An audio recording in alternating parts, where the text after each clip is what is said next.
First play of the second quarter will be a field goal try for San Diego State of 25 yards for the sophomore Andy Trackus. He's 16 of 21 in field goals this year. And he's been hot lately with 11 straight.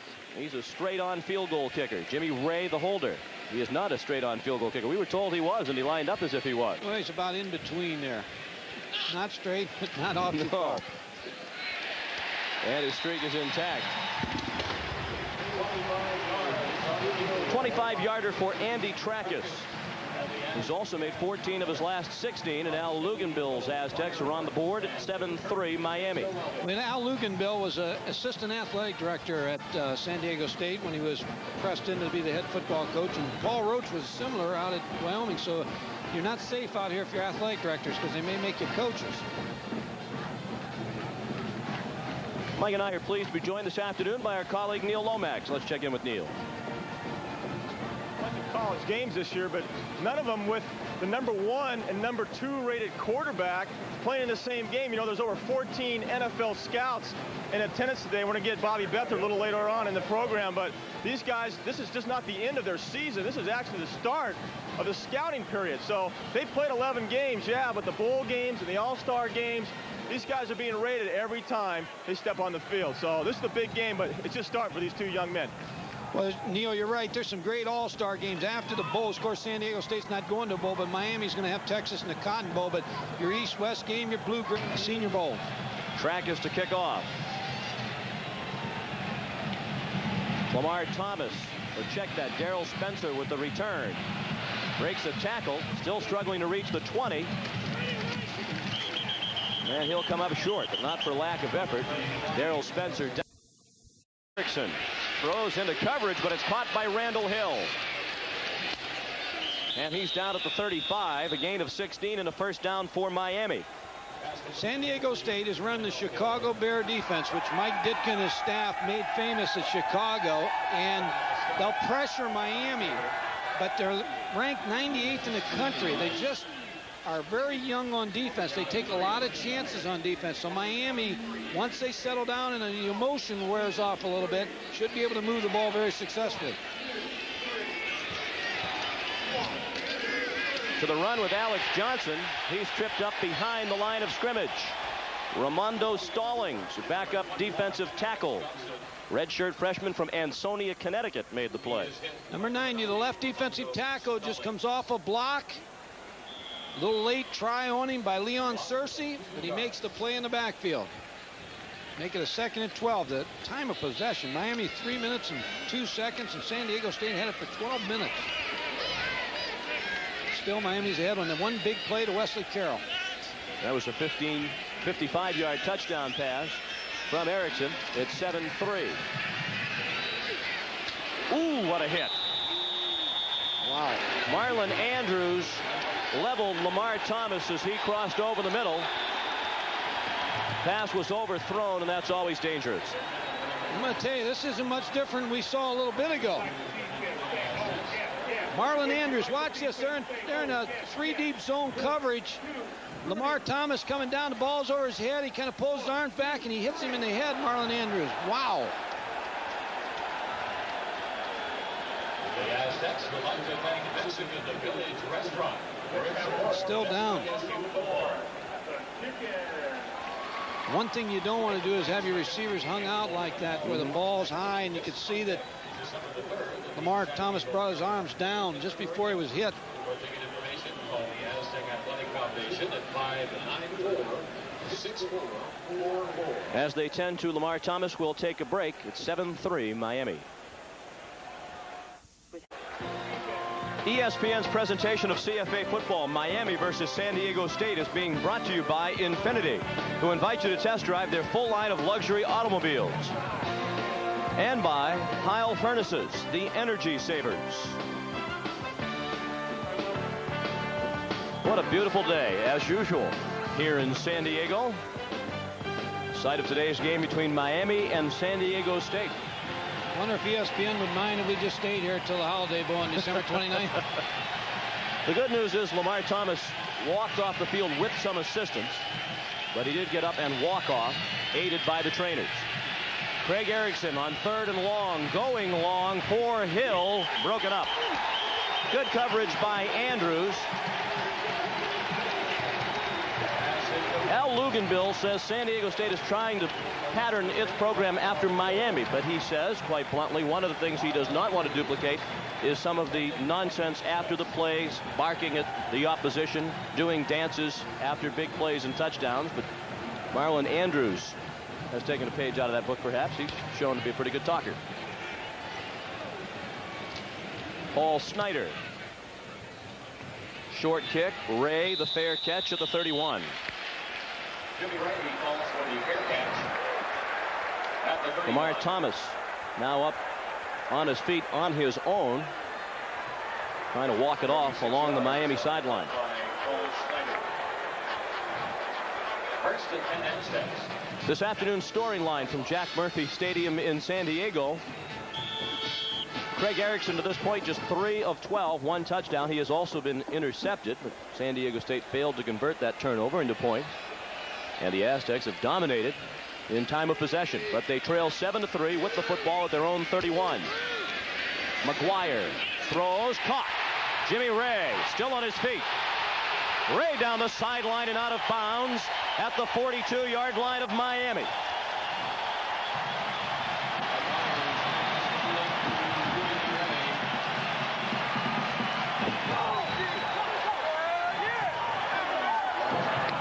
Dan McGuire is going to make a fake here to the running back.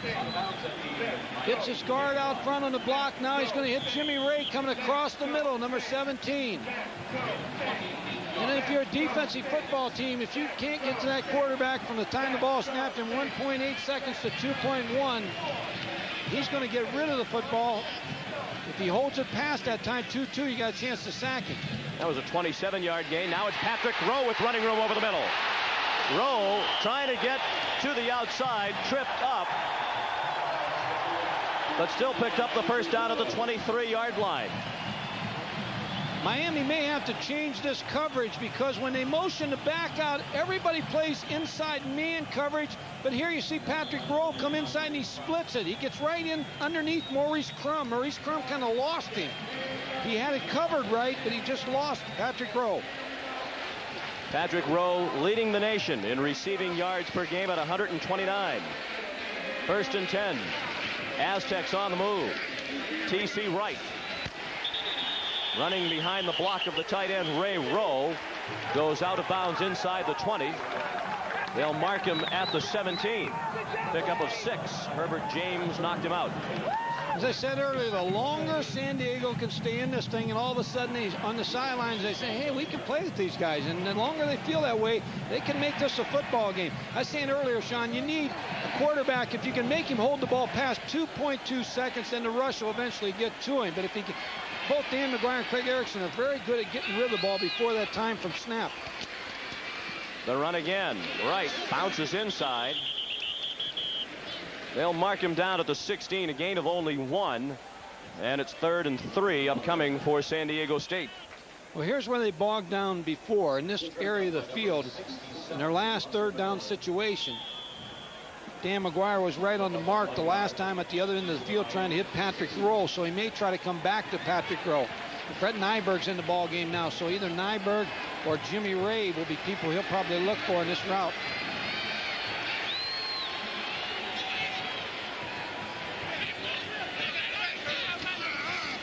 Four-man rush. McGuire caught by Ray, first down. Jimmy Ray to the 8-yard line, 1st and goal, San Diego State. Well, when you go to motion and you go to one back, as I said before, the Miami linebackers start to look all those wide receivers up, and that gives Jimmy Ray a chance on the right side here to work against that linebacker. He gets inside of him again. Number 49, Maurice Crum chasing him. Once he beats him inside, he's got the whole football field to work. So anytime you see San Diego State go to motion, the linebackers will try to shut those receivers from coming across the middle of the football field. But right now, they're not very effective at doing it. 7-3 Miami, but San Diego State has driven down the field. 1st and goal from the 8 of the Hurricanes. Quarterback draw. That's a big surprise. I think it's a surprise to Miami, too, because when you move the back out, also the linebacker has to run with him. That means that down 4 people have to be responsible for the draw. Russell Maryland and Shane Curry.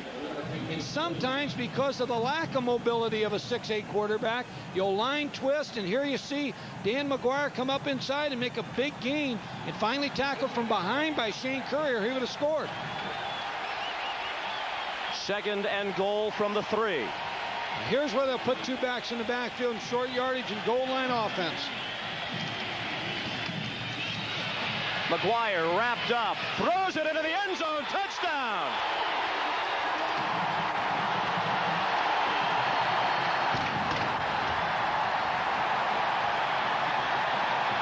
What a play by McGuire! Well, you want your advantages of a 6'8 quarterback? There's the advantage. He's strong. Some say that when he plays in pro football, he'll be 6'8 and 280 for those defensive linemen. If this was pro football, that play would have been dead, but it's not. It's college football. Here's the play-action fake. It didn't fool the defensive end. The strong safety, number 26, Herbert James, he came in, but he couldn't bring him down. And he was able to get the ball off to Ray Rowe, this tight end, for the touchdown. First career touchdown reception for Ray Rowe. Tracus adds the extra point.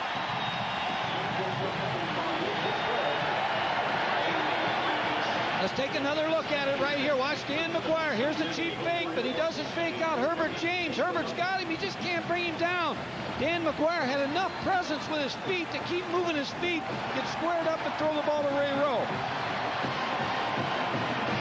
Bench is excited. I was talking to Gil Brandt. He said the one thing about Dan McGuire is his accuracy and his ability with his feet. Even though he's 6'8", probably one of the tallest quarterbacks to play.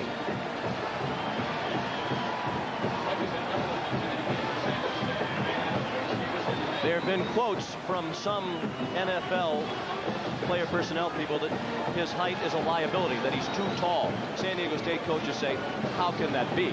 What is the disadvantage of being that tall? I think there's an advantage of being tall. You've got your own passing lanes. You don't have to find them. If you're 6', 6'1", 6'2", you got to find them sometime.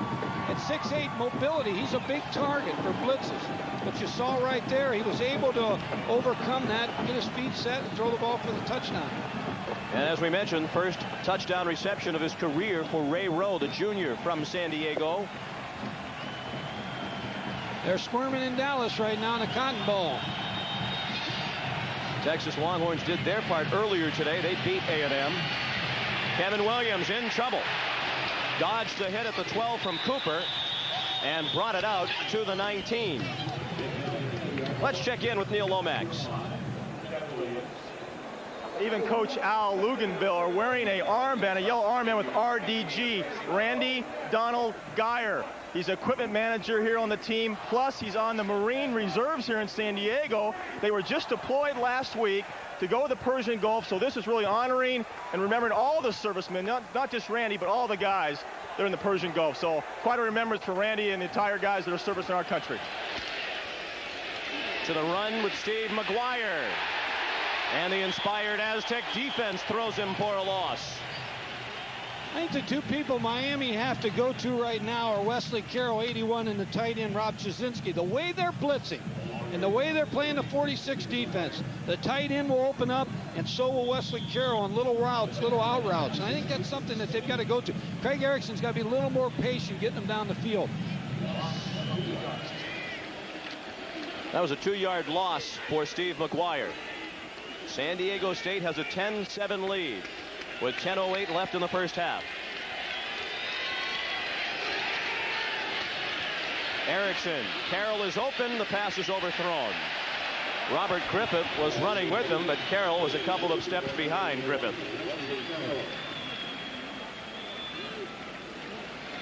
Wesley Carroll, Robert Griffith, as I said, it's a mismatch, but here he's going to get help. He's got the corner falling off and the safety, but he's open. It just the ball's overthrown. But he's the person that's going to have the big ball game for Miami today. I feel like that he should end up catching 10 balls today in the situation he's in, maybe for 100 to 150 yards. They've got to get him the football. We've talked about the knock against McGuire being his lack of mobility. Well, the knock against Erickson is that he is sometimes streaky. And he has been on a cold streak from the start of this game. He has all day to throw. Aztecs rushed only 3. Now he's going to try to run. And he's close to a first down.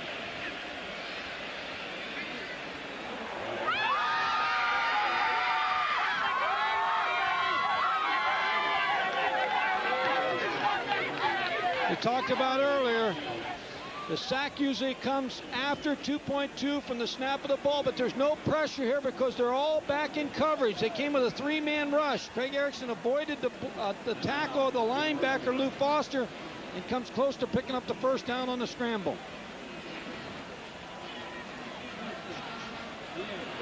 He has it.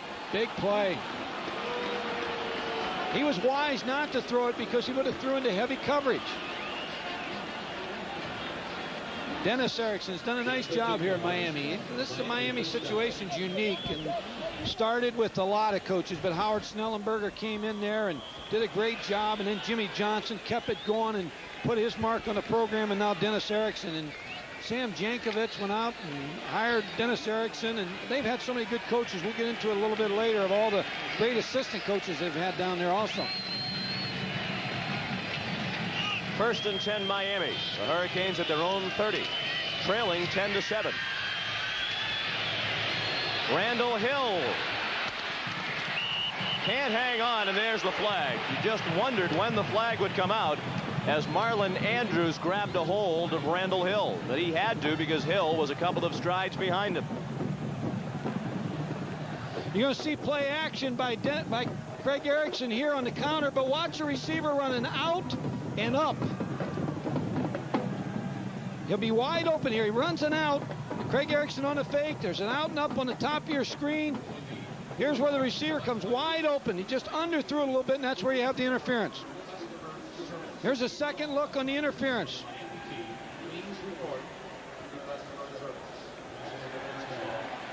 That's a 15-yard walk-off from the line of scrimmage. And it moves the football out to the 45. First and 10 Miami.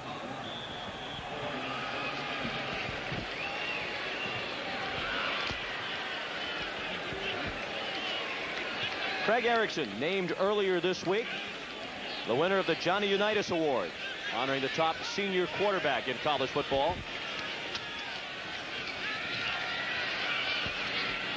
Incomplete. Lamar Thomas back in the football game after being helped off moments ago, but he couldn't hang on with Marlon Andrews again on the coverage. The strength of this defense, San Diego State, is Marlon Andrews, number 9, and Gary Taylor, number 23. They're two big-time corners, and when you play a lot of man coverage, you put your corners in a lot of bad situations. And these two corners can play. They can run with the Miami wide receivers, where there's a little bit of a mismatch is at free safety and strong safety. Marlon Andrews with 3 interceptions this season. Miami's averaging 2.3 yards on first down. They've got to do better than that.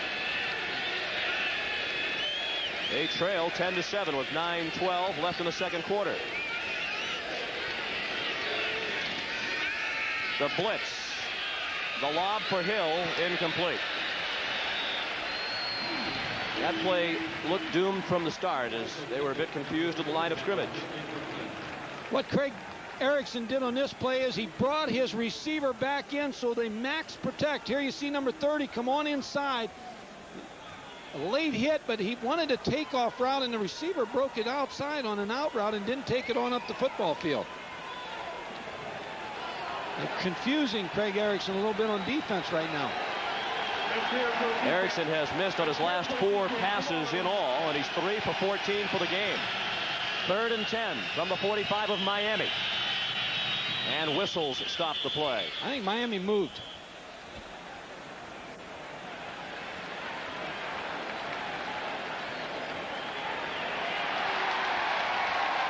And as usual, you are correct. Well, I think what's happening with that 46 defense, they're seeing so many looks. Watch the right guard. Just that little movement. He's trying to get back to protect on pass because he's got a guy on his head right on him. There's a person lined up on the center, a defensive nose tackle on the center. Then there's 2 defensive tackles on the guards, which they don't usually see. And that means that they have to protect 3-on-3, and the linebackers blitzing up inside also, which is giving them some problems. Third down. 15 yards to go for a Miami first down. This time they rush only 3. Erickson has Carroll open for the first down. Wesley Carroll out of bounds at the 37-yard line of San Diego State.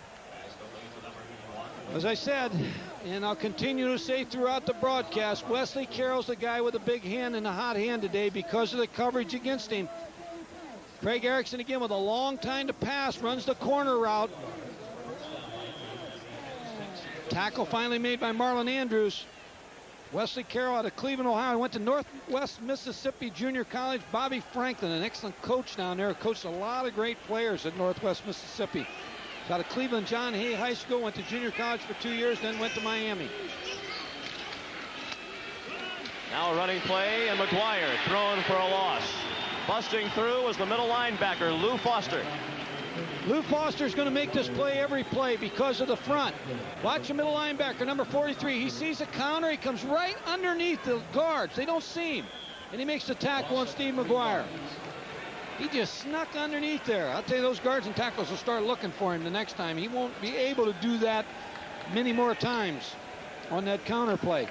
They'll pick him up and then break it outside. Foster's another junior college transfer. He came to San Diego State from De Anza Community College near San Jose. This the 8th play of the drive for Miami. Second down and 13. Again a 3-man rush. Erickson back to the line of scrimmage, and that's all.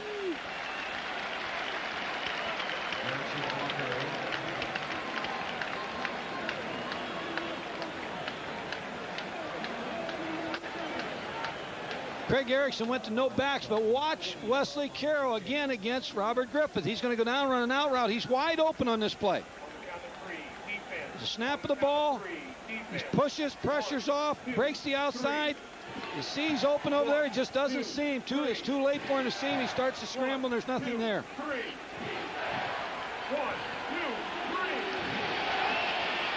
3. Third and 13.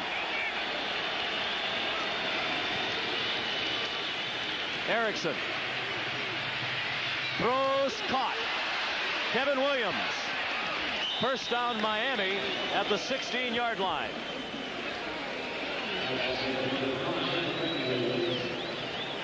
We talked about earlier, it's tough on a corner to have to defend somebody like Kevin Williams that long. Watch the fake. Now see number 81, Wesley Carroll, come and block the outside linebacker, which gives Craig Erickson more time now. He can roll out here, take his time, and find Kevin Williams coming all the way across the field. Watch the throw here. Here comes Kevin Williams, who came all the way across the field, and you see Marlon Andrews trailing him. Finally, they'll make the play on him. But that play was designed to give him that length of time because of the block of Wesley Carroll. Miami was confused in sending in the play, and the Hurricanes have to use a timeout. San Diego State leads 10-7, and we'll be right back. Through the second quarter, San Diego State leads Miami 10-7. Today's ITT Hartford student of the game is San Diego State offensive guard Derek Sang. His grade point average 3.2 in public administration. He's a senior from Burnaby, British Columbia. John, Miami's had 23 plays, 16 passes, 7 runs. They've been very ineffective on running the football. Here's where you've got a nice drive going. Here's where you go to Wesley Carroll or the tight end, Rob Shazinski. Third down conversion's the key to this drive for Miami. First and 10 at the 16 of San Diego State. McGuire hit as he took the handoff by Robert Griffith. Griffith nearly got there before Erickson gave the ball to McGuire. Well, Craig Erickson knew the blitz was coming. Robert Griffith, usually on the inside receiver, came up on the outside as an outside linebacker. Craig Erickson tried to run the stretch play right into an outside linebacker unblocked. I'll tell you, the thing about the 46 defense in college football, here's a second look. Watch the blitz. Inside linebacker coming, outside linebacker coming. There's just no one to block him. It's feast or famine. Some days you have those kind of plays. Next one, they're going to hit a post on you for a touchdown. McGuire is now carried 4 times for -8 yards. And Craig Erickson has just burned Miami's second timeout. The Hurricanes confused and frustrated, and they trailed by 3.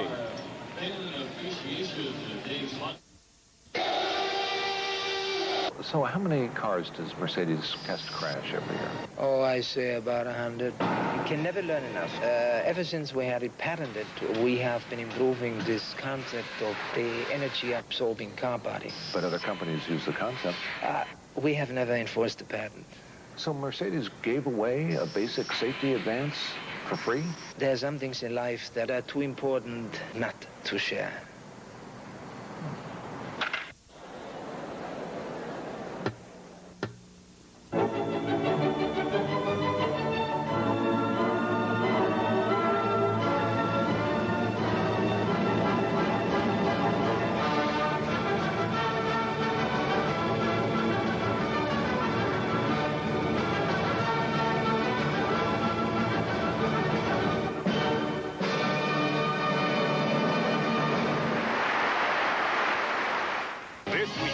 ESPN Sunday Night NFL, the Green Bay Packers battle the Minnesota Vikings.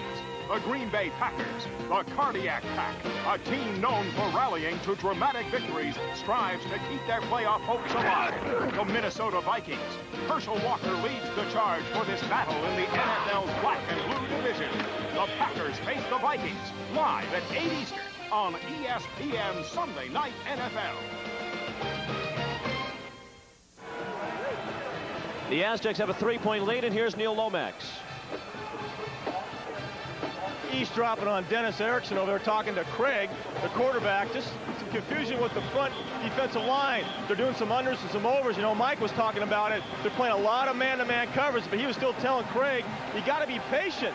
Don't just go ahead and go for the home run all the time. Let's run our counters, but they're having some problems right now. Watch a post pattern here. Randall Hill, number 3. Blitz, Erickson. Runs away from it, man wide open. McGuire couldn't hold it. Well, they're having trouble picking up the 46 defense blitzes. The offensive line, which is a very experienced offensive line. Watch the front of San Diego State just get up the football field. Here comes a linebacker from the backside. Lou Foster, the middle linebacker. When the guard and the center are covered, Lou Foster, the linebacker, they're forcing the guards to pick up the tackles. They're forcing the center to pick up the nose guard. Lou Foster's coming free, and the back's not able to pick him up. On this drive, Miami has converted 3rd and 13 and 3rd and 15. They're facing another 3rd and 15. From the 22 of San Diego State. Flag down, and they're blowing the play dead. Flag was thrown in the secondary, and I believe it's a delay of game call. Well, Miami's out of sync, and I know it's got to bother Dennis Erickson because he knows his team's got to be able to come in here and play well, and they're just out of sync right now. 5-yard penalty. Ball now marked on the Aztecs 27. They're confused a little bit. They're confused by that front. This is something you don't see a lot of defensively. And now San Diego State has called the timeout. Well, it's a chess game at the moment. On this drive, Miami has used 2 timeouts, and now San Diego State has used 1 on defense. The Aztecs lead 10-7. We're down to 6:38 left in the first half here at Jack Murphy Stadium. Immediately following our football game, we'll send you to Tallahassee for the battle between number 6 Florida and number 8 Florida State. Florida's Eric Rett averaging 5.8 yards per carry. Shane Matthews had a great year at quarterback for the Gators. They're ineligible to go to a bowl game, so this will be it for them. And Florida State has won 4 straight while outscoring the opposition 188-34. That's tonight at 7:30 Eastern. Well, if you're from the state of Florida, you like this because you get to see all the 3 Division I football teams in action today and tonight. Miami's in a precarious situation here. They've got 3rd and 20. They're behind by 3 points. I think you got to take a throw to the end zone here, but you don't want an interception because you don't want to give up the field goal. So Dennis Erickson will probably get some type of post route in the middle, try to free someone up, maybe put all the 3 receivers to one side and split the end on the backside and try to get a post out of him. But yet he also knows he doesn't want an interception on this play. If you're San Diego State, a couple of times you only rushed 3 men on 3rd and long and been burned. A couple of times you've blitzed and been burned. It's a bit of a dilemma for the defensive coaches of the Aztecs. Watch Randall Hill. On 3rd and 20. To the end zone. Incomplete. Excellent coverage by Griffith on Wesley Carroll.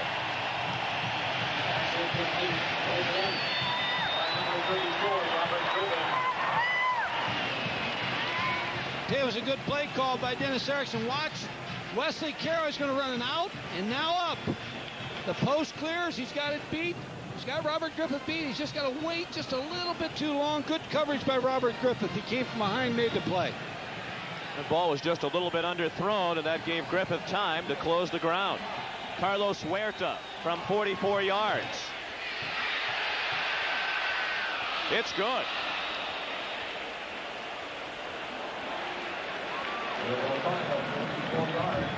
A 44-yarder for Carlos Huerta. He's now 15 for 19 in field goals this year. Carlos is a walk-on in Miami that Jimmy Johnson put in there and then scholarshiped him. Look how close that ball just made it over the uprights to tie the ball game. We're tied at 10. Miami jumped off to a 7-0 lead. San Diego State scored 10 unanswered points. And now the field goal by Huerta, the junior from Miami, has tied the game.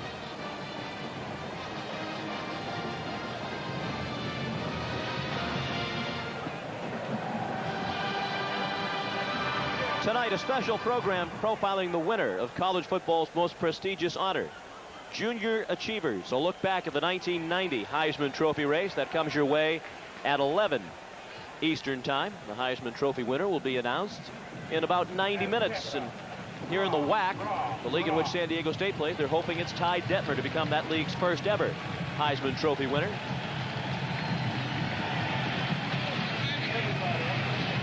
Huerta to kick off.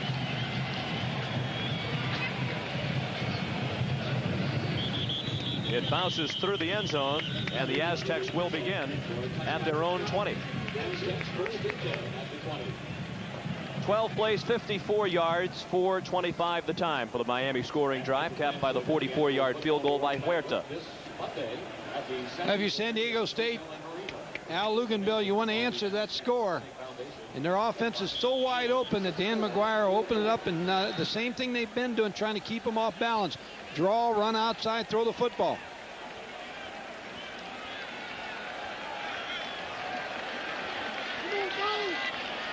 Still 6:28 left in the second quarter.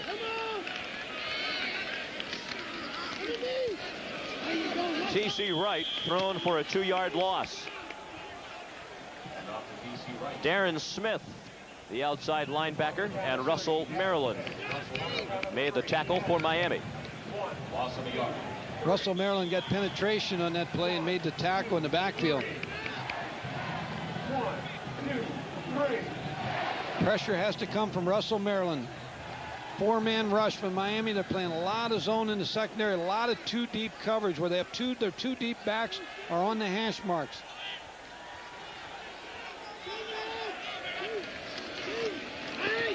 McGuire too high, and it's intercepted. He airmailed Jimmy Ray and it went right into the arms of Roland Smith. His second interception of the year. Against 2-deep coverage, Roland Smith's kind of sitting down here. You see in motion to back out.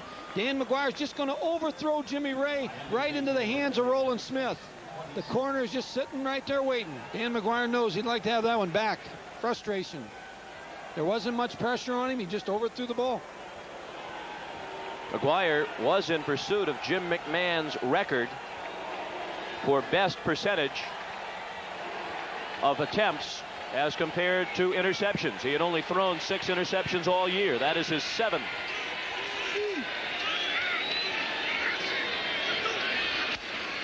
From the 27,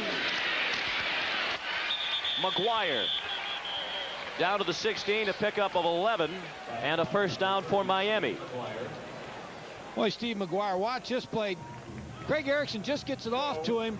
Almost a tackle in the backfield here. Now he gets rambling and picks up 9 yards before he's tackled by Johnny Walker, number 30. They've been able to get pressure on the Miami running game today by the 2 defensive ends just getting up the field, forcing them not to run the football. 10-10 the score with 5:17 left in the first half. McGuire, big hole. Damon Pierre saved the touchdown. McGuire took it down to the 7, about a yard short of a first down. Well, the play before, they ran the stretch play, which was outside. Watch McGuire cut back here against the pressure. Here he gets the football. Watch the cutback just inside the linebacker. Excellent cut by Steve McGuire. That's what Dennis Erickson wants now, to be able to run and throw the football. Get a combination going here to get that defense on its heels. 2nd and 1. McGuire driven back. Pio Sagapolatelli, Ramondo Stallings at the bottom of the pile. They stop McGuire short of the first down. Watch the left side of your screen. The pressure coming there. Excellent tackles.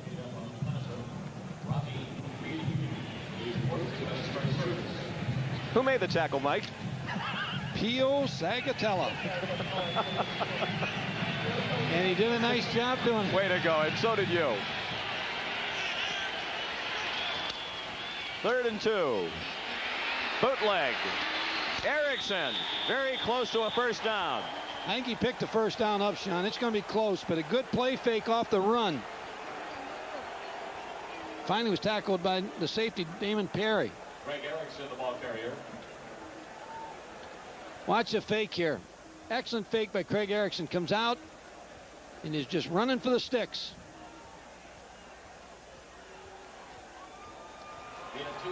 Marlon Andrews came over to put the finishing touches after Pierre had wrapped him up. It is a 1st and goal for Miami at the 5.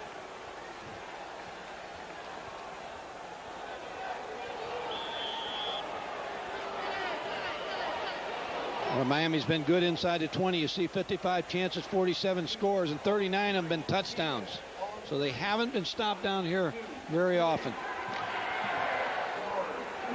Dennis Erickson has watched Craig Erickson lead his team in rushing. 25 yards on the ground for Craig Erickson. Now it's McGuire. Drives off the pile and scores. Boy, he just wouldn't quit. A lot of people had shots at him. Steve McGuire kept his feet moving. It's in the end zone. Watch from the end zone here. Steve McGuire gets the football. Watch the number of hits. Right here's a hit by Robert Griffith. They've seemed to have him stopped right here. His momentum may have been stopped. He just keeps bouncing out and gets in that end zone. Just never gave up. Kept his feet moving. That time, the Aztecs tackled like a team that is 98th in the country in defense. Flagged out of the extra point. McGuire, the sophomore from Brooklyn, with the touchdown, is 11th of the year on the ground.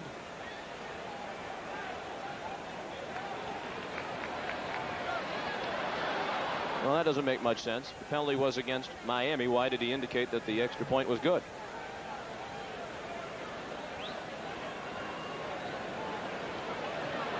Second look at the second effort of McGuire. Moments ago, when we had the shot of Al Luganville, you saw him exhorting his defense to tackle. He was wrapping the arms, as if to say that his defense was doing a shoddy job of tackling, and that proved to be true. Yeah, they just didn't wrap up, Sean, and Steve McGuire is too good a back.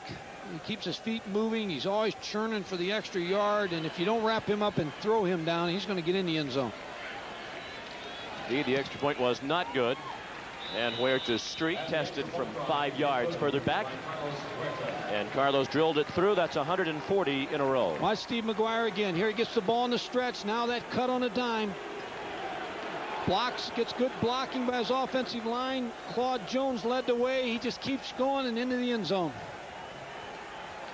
No one tackled him. Steve McGuire's 5'11", 219-pound sophomore. Came in against us last year when I was at Pittsburgh and saw enough of him that particular game. 114 yards against you last year. Well, you didn't need to say that.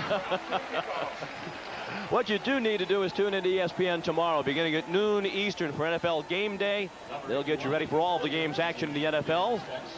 They'll also give you all the highlights at 7 Eastern time as they wrap up the afternoon football games. Then settle into the chair and watch an important battle for two teams looking for wild card berths in the NFC. The Packers and the Vikings live at 8 Eastern tomorrow night. That's ESPN Sunday night NFL coverage. Huerta. And a kick taken by Keith Williams. He got leveled at the 18-yard line. Herbert James downfield for Miami.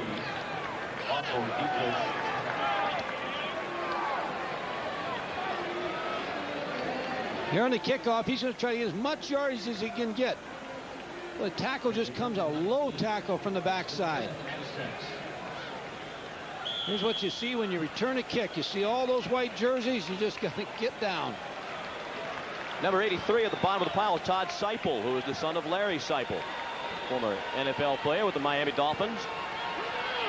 From the 18, 1st and 10, San Diego State, with 3:39 left in the first half. Patrick Rowe. First down and more. Out to the 33, a gain of 15. Patrick Rowe again. They got him isolated on Maurice Crum, number 49.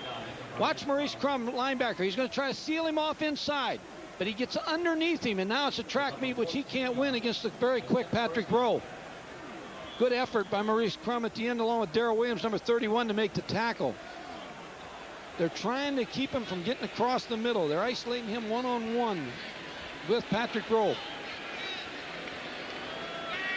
San Diego State has 2 timeouts remaining. Tommy Booker, backup running back, the junior from Vista, California. Well, I'll tell you, Maurice Crum saved the day on that play. Just a shoestring tackle. Here we go. Here we go, Aztecs. Here we go. This is a big drive. 2 minutes and 55 seconds left to go in the half. San Diego State needs to answer that last score. They need to try to get somebody down the middle in the 2 deep coverage. Maybe Jimmy Ray, number 17. Again, they empty the backfield on 2nd down. Rowe trying to spin away from the tackle, and does, and he fights for the first down. Darrell Williams came up to make the tackle. Boy, Patrick Rowe is an outstanding receiver. He's got good hands, makes good moves after he makes the catch. He's got good size, 6'2", 195-pound junior. He was just named first team all-WAC by the league coaches and sports information directors. This is a school that has produced several outstanding wide receivers, including Haven Moses, Isaac Curtis, Webster Slaughter. This is Tommy Booker out near midfield. They'll mark him down just short of the 49-yard line.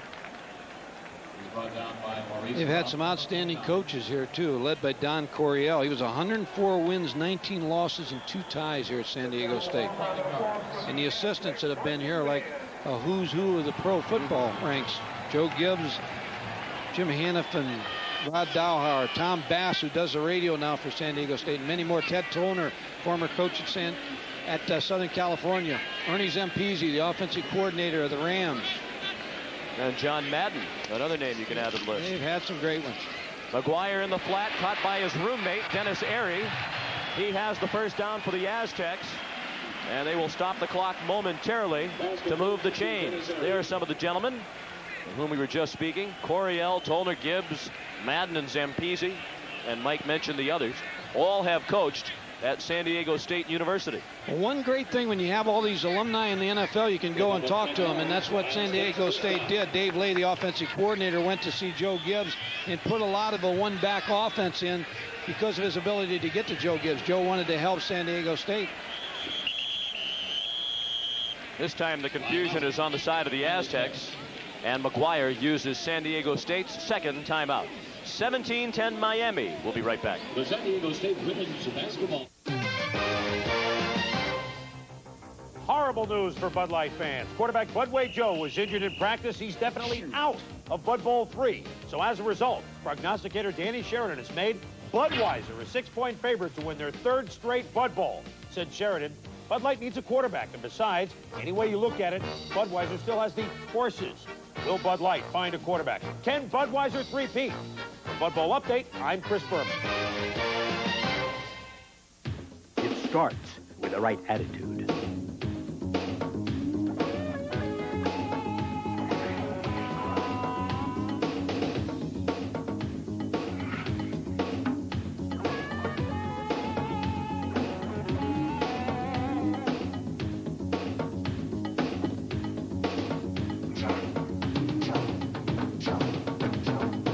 Look for the star. Starter Sportswear. Today, more people than ever are getting a kick out of this hot shot. Interstate batteries hit the road fast with all the cranking power and reserve energy you need for even the worst curves in the weather. And Interstate has twice as many dealers than any other battery company in America, so you're never left stranded. For an Interstate battery dealer near you, all you got to do, call 1-800-CRANK-IT. Get the power that goes on and on and on, yeah. Sean McDonough with Mike Gottfried and Neil Lomax at Jack Murphy Stadium in San Diego. It's 17-10 Miami with 1:19 left in the first half. Each side with 1 timeout remaining. It's San Diego State with the ball 1st and 10. And Dan McGuire the offense at the 41 of Miami. McGuire 8 of 10 passing on first down. He'd like to save that timeout also, Sean. Try to just go to a 2-minute drill right here to try to get as many plays off as he can.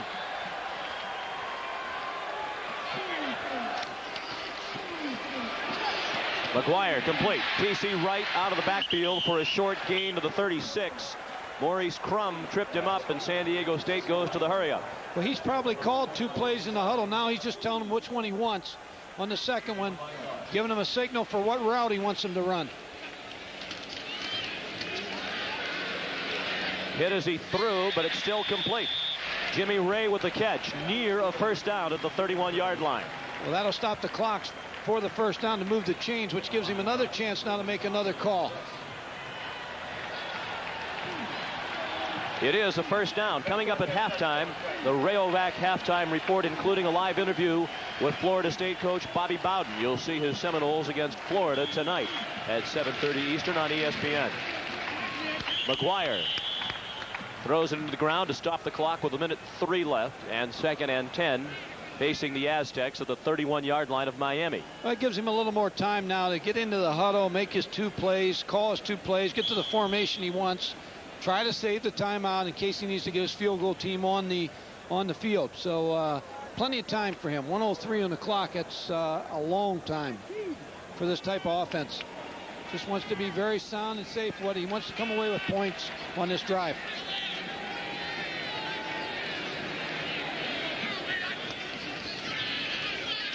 Again, a 4-man rush. The catch by Airy. Down to the 24. 7-yard gain. Farms and Crum, the tacklers. Miami will take their time going back. There's Don Coryell right there watching the ball game. There's a man who knows a lot about offense. On 3rd, it's incomplete. Intended for Ray. So now it's 4th down and 3. Got to come away with points. Got to kick the field goal. And that's what Al Luganbill will do.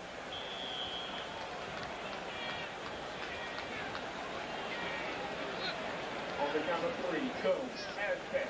On the count of 3, go, Aztecs. 1, 2, 3. Dan McGuire had that last play open. He just overthrew Jimmy Ray.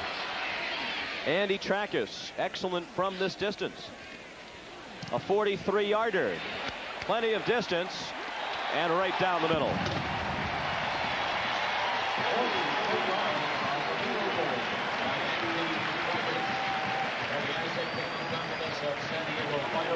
That was a good drive by San Diego State. Puts them 4 behind. It's only 32 seconds. Miami only has 1 timeout, so unless they get a big run back on the kickoff, I would look for them just to kill it, Sean. And we call your attention to what has already become a great event in college basketball, the ACC Big East Challenge. That week begins on Monday, live at 7 Eastern Time. On Monday night, you can see Virginia and Pittsburgh and Maryland and Boston College. The Virginia-Pittsburgh game live at 7. Maryland and Boston College tape delayed at midnight Eastern Time Monday. On Tuesday, you'll see Clemson and Seton Hall, North Carolina State and Syracuse beginning at 7. 7 again Wednesday night for Georgia Tech and St. John's, Duke and Georgetown. And on Thursday, it's capped off with Wake Forest against Villanova and North Carolina against Connecticut.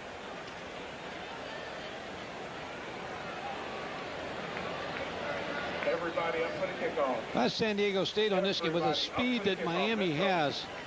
Probably squib this ball and keep it on the ground, especially with the grass. Let it get some crazy bounces to it so that you get some people down and cover. I wouldn't want to give it to their speed receivers and let them try to bring it back on me, even though there's only 32 seconds left.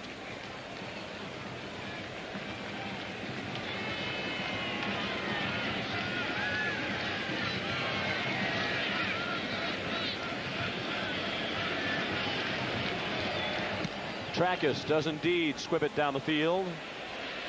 Darrell Spencer from the 3. Taken out of bounds at the 21. 11 plays on the drive that resulted in the field goal by Andy Trackus, a 43-yarder.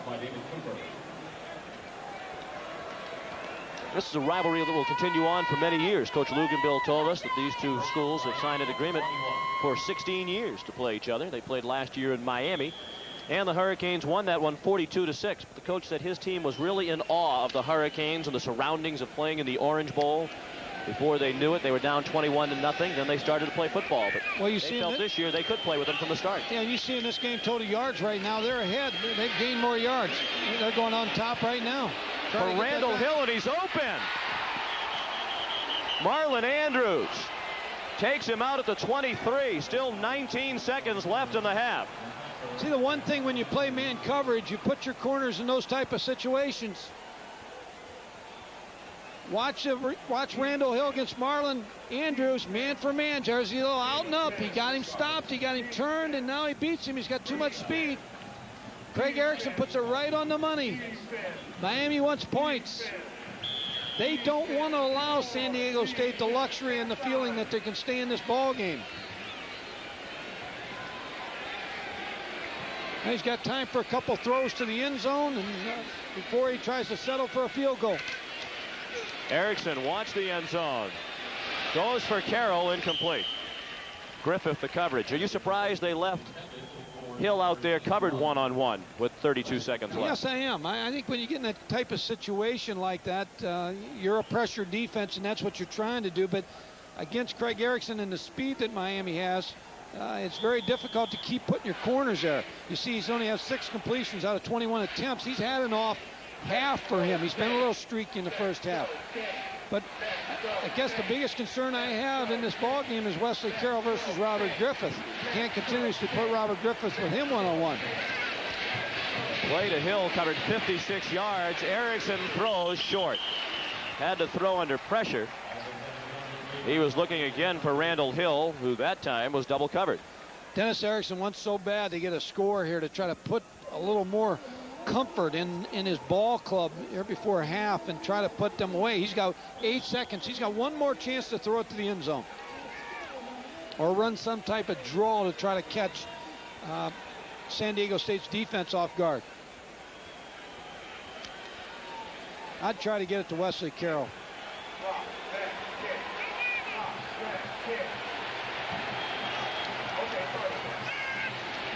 Erickson, incomplete. Flag thrown in the secondary. Kevin Williams had it bounce off his hands. A late flag thrown, much to the chagrin of Coach Luganville. Well, it's not going to matter, Sean, because it's only going to be 10 yards from the line of scrimmage, so they still have to kick the field goal. So it won't hurt them. We're going to see a replay. As I said, it will have no effect because they'll still kick the field goal. Here you see Craig Erickson on the drop back pass. He's going to try to throw the post route. Gary Taylor on the coverage. Well, I don't know. That didn't seem much contact there. Kevin Williams was on the receiving end. These are all whack officials. Al saying, I'll see you at the league meeting.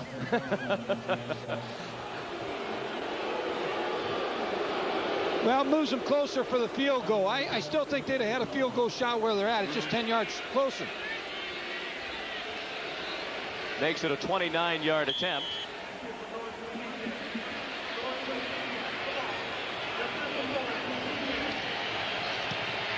It is good. Line drive that went through for Carlos Huerta. And at the half, Miami trots off with a 7-point lead. And Coach Luganville is still upset. I think his main complaint, in addition to the fact that it didn't look like interference, was that the flag was extremely late. Came in almost as an afterthought. Well, I think Al's figuring, hey, I'll get something in the second half. But Al's got no complaint here. He was going to have a field goal kicked against him either way. This is a familiar scene for Coach Luganville. We'll show you videotape later on of the end of last week's game against UTEP when he and the head coach of the Miners, David Lee, had to be separated. Stay tuned for the Rayovac halftime report with Tim Brendo after this.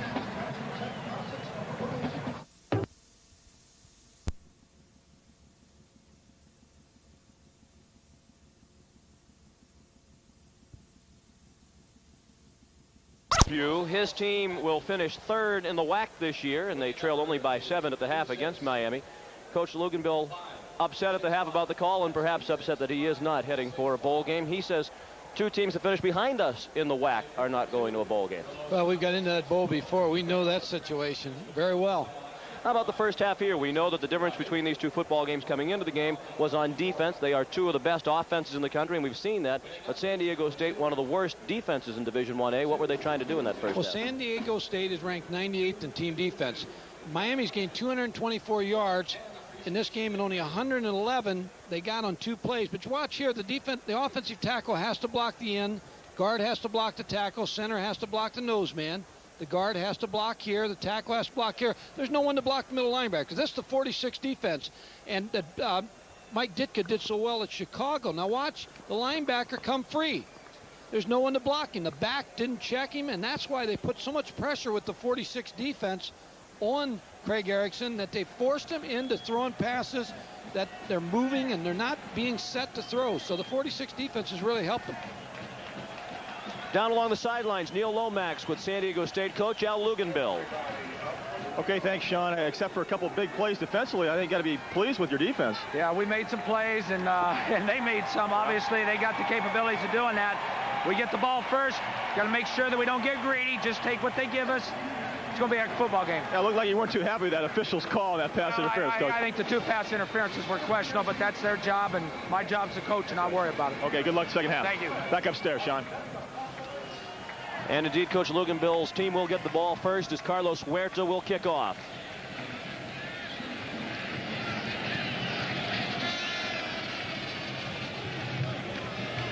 Keith Williams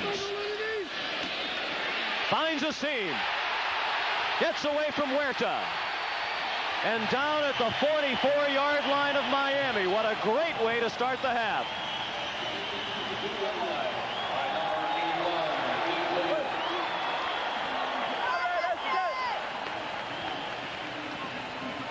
Watch Keith Williams here just break it, find the seam, miss tackle.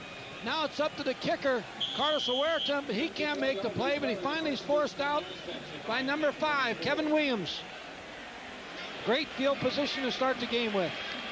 Second half. Best field position to start a possession today for San Diego State, a 54-yard kickoff return. McGuire, incomplete. Jimmy Ray was free down the middle but couldn't squeeze it. Darrell Williams knocked him down after he dropped it. And both sides have been plagued by some drops. Well, I'll tell you, this is what you want to do against 2 deep coverage. You want to try to get a wide receiver. Watch number 17 down the middle. There's an area 18 to 25 yards deep against 2 deep coverage. You see the 2 deep players coming. Jimmy Ray just dropped the football. Good hit Watch Jimmy Ray. He's right in the zone where you want to throw the football to him. Darrell Williams makes the hit, causes him to drop the football. It looks like some of the big hits from both secondaries have receivers on both sides thinking about what might happen after they catch the ball. T.C. Wright. Looked like a face mask, and indeed it was, as Wright goes down short of a first down, but the penalty will make it 1st and 10, San Diego State. You know, there's something interesting in this ball game that I see. When the first half started, the first 5-6 minutes, San Diego State really played with a lot of motion and then kind of lost it. They're starting the second half the same way. They're playing the kickoff return, kind of ignited them, but they're playing with a lot of emotion. That's the signal for a 15-yard face mask penalty. Here you see T.C. Wright. Robert Bailey has the face mask. You see it? Then you see Charles Farms come in and hit him late. It is indeed a 15-yard walk-off. 1st and 10 Aztecs at the 21. They've had a little trouble in this area right here today against Miami. Of course, everybody has trouble. Miami's such a good defensive football team. But this is the area that Dan McGuire has to make something happen. Try to get the ball to Patrick Rowe or Jimmy Ray.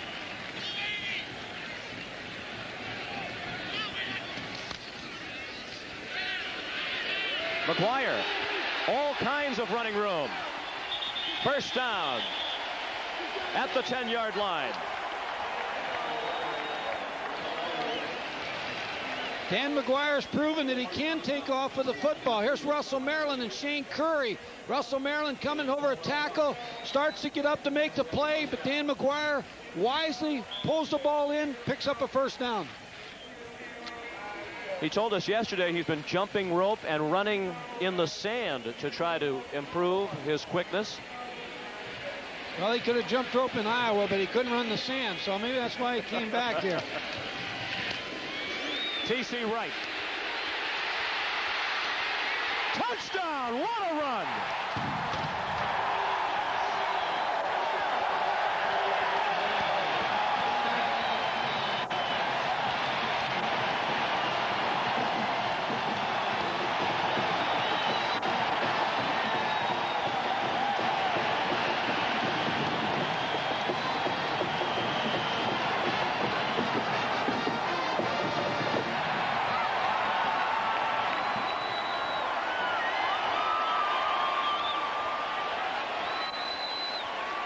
Andy Trackus to tie the game.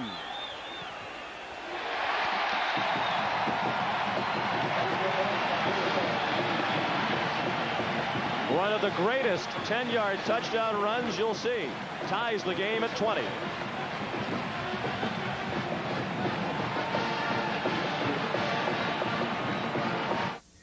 It's been called the Devil's Roller Coaster. A course so brutal, it sends brake temperatures in excess of 700 degrees. Only here could BMW perfect the advanced anti-lock brakes of the 535i. The car Road and Track found to be the fastest stopping four-door sedan on Earth. Okay. But just suppose another tornado rips up our Meadville plant. Then what? Or suppose we have a string of accidents, like we did in '86. Suppose I get sick again. Would another insurance company come through like the people from the Hartford? I doubt it. And after 14 years, this fella is not about to find out. ITT Hartford. When you need us most, we're at our best. Holiday greetings from Budweiser.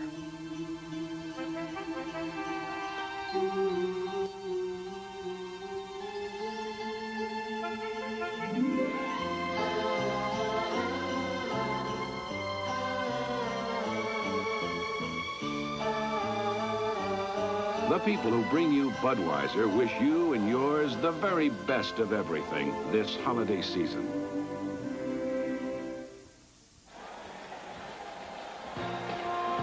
ESPN's presentation of CFA football, Miami versus San Diego State, is being brought to you by BMW, the ultimate driving machine. To arrange a thorough test drive, simply phone your nearest BMW dealer. And by Budweiser, the king of beers with that clean, crisp, bold taste. Nothing beats a Bud. Quiet on the campus of San Diego State, just a couple of miles away from raucous Jack Murphy Stadium. A less than capacity crowd, but the folks who are here, about 40,000 strong, are making a lot of noise. Darrell Spencer. Tripped up at the 21, David Cooper and Tracy Mao down on the coverage for the Aztecs. Let's check in with Neil Lomax. All right, guys, I tell you, as a quarterback and playing this game, when you're here in San Diego, a lot of times you look on the scoreboard and you see your statistics up there.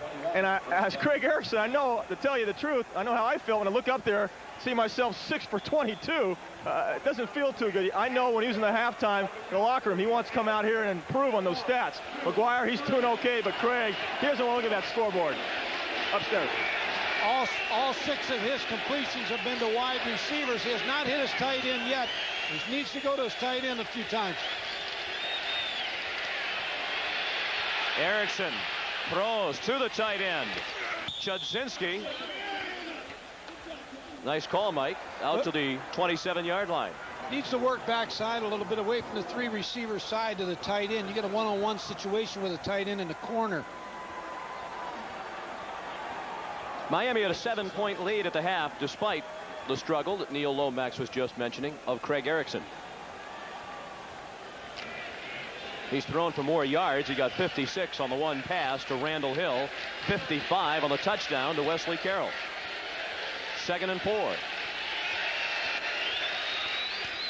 We're tied at 20. McGuire down back of the 25. Lou Foster made the play for the Aztecs. Here on the replay, watch Lou Foster. He's blitzing, as I showed you a little bit ago on the teleprompter, that he's able to come through and still make the play. What happens is you got one-on-one blocking, and you've got a free linebacker coming free.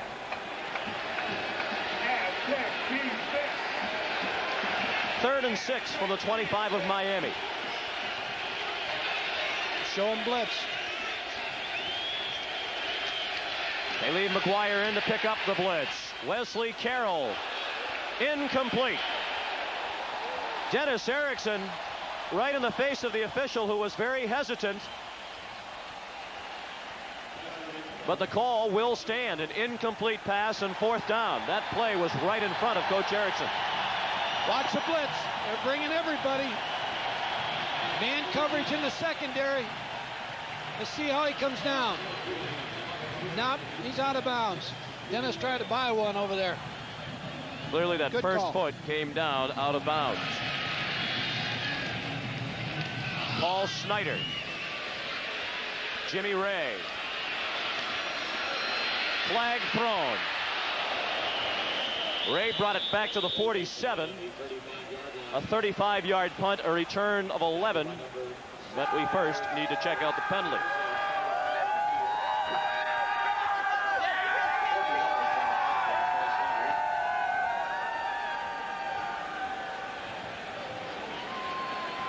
And it is a clip against San Diego State.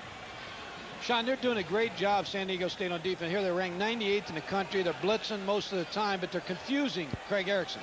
And a clipping on the return. 15-yard penalty. First down. Here you see Jimmy Ray. There's the clip right here. There, number 42.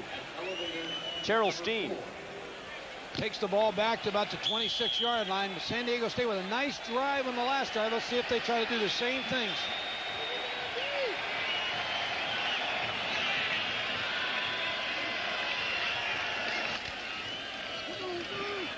McGuire underneath Jimmy Ray. Close to a first down at the 36.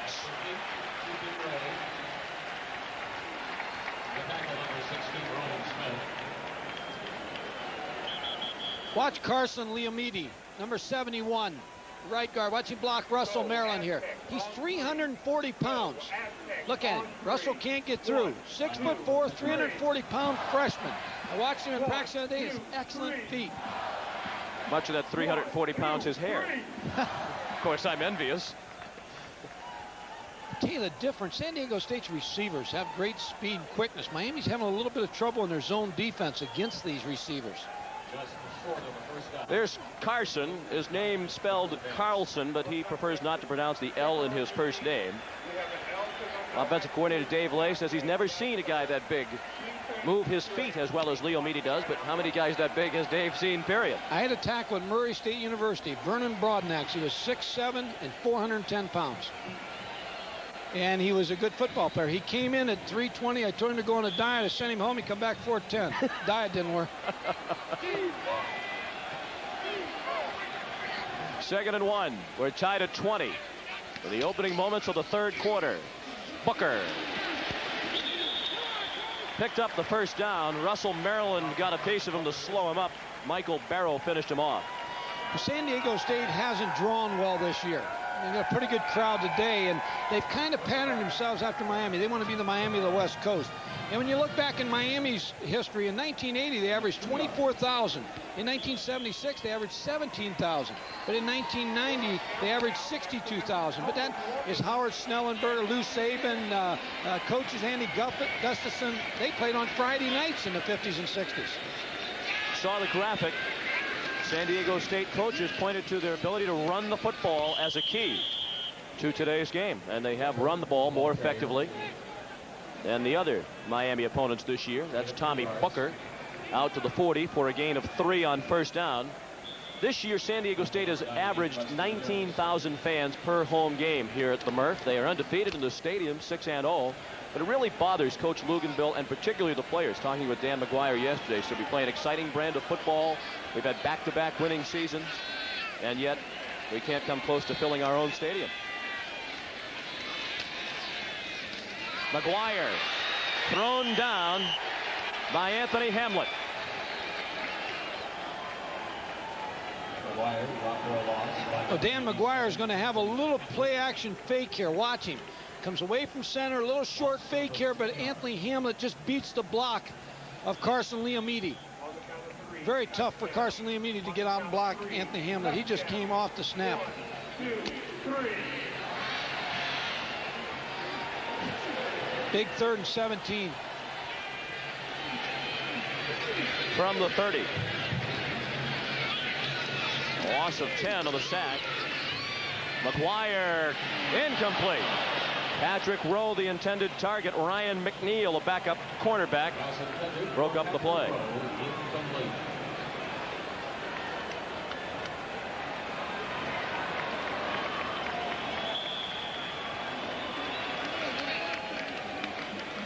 Watch Carson Leomidi here, number 71. There's Shane Curry trying to push him, and then he hits him. He's a little frustrated because he can't apply Carson Leomidi. That 340 pounds, he can't get around him.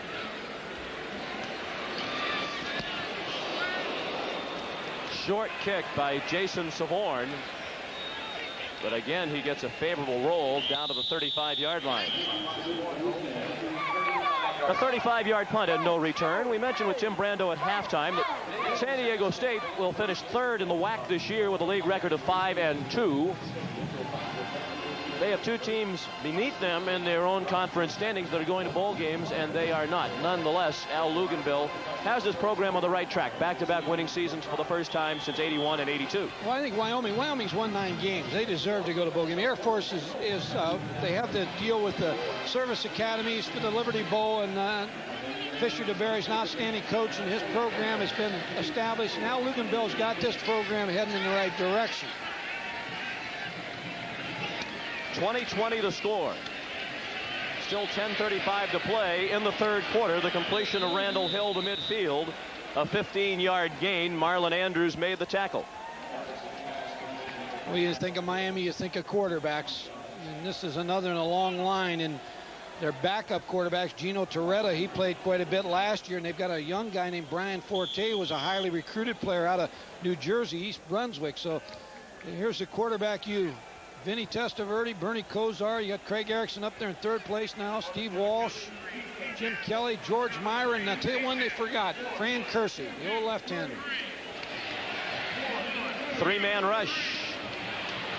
And when they have given Erickson a three-man rush, he has picked it apart. This time to Wesley Carroll for another first down to the 38-yard line.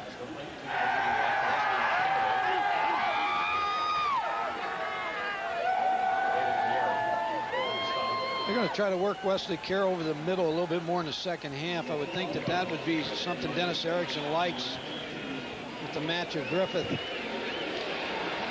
San Diego State now may come after him. Once they start crossing this 30, 40, right in the 35 area, start to blitz them. McGuire, a couple of nifty moves. He's down at the 32. A gain of 6 for Steve McGuire. He's wearing Alonzo Highsmith's old number 30. You see the blitz coming inside, but Steve McGuire is going to break it away from all the traffic. Now here they're in pretty good shape. You got the linebacker Maury Paul, but he can't make the play because Steve McGuire just makes those moves and gets away from him and doesn't give him the chance to make the one-on-one tackle situation. 4 wide receivers in for Miami right now. They're taking a tight end out. An impressive possession for the Hurricanes. They keep it on the ground with McGuire. He struggled inside the 30, a little bit short of the first down. Jason Swaney made the tackle. What Miami's trying to do by taking the tight end out and playing 4 wide receivers is trying to reduce the 8-man front, get them spread out a little bit more so it opens the running game. Now the tight end's coming back in, Rob Chizinski and Randy Bethel. So now they're going to bring 2 tight ends on short yardage.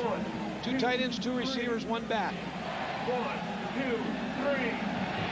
Must be a good play action situation right now for Craig Erickson. Some type of play action fake and hit the tight end. He hands it off to McGuire, who picks up the first down.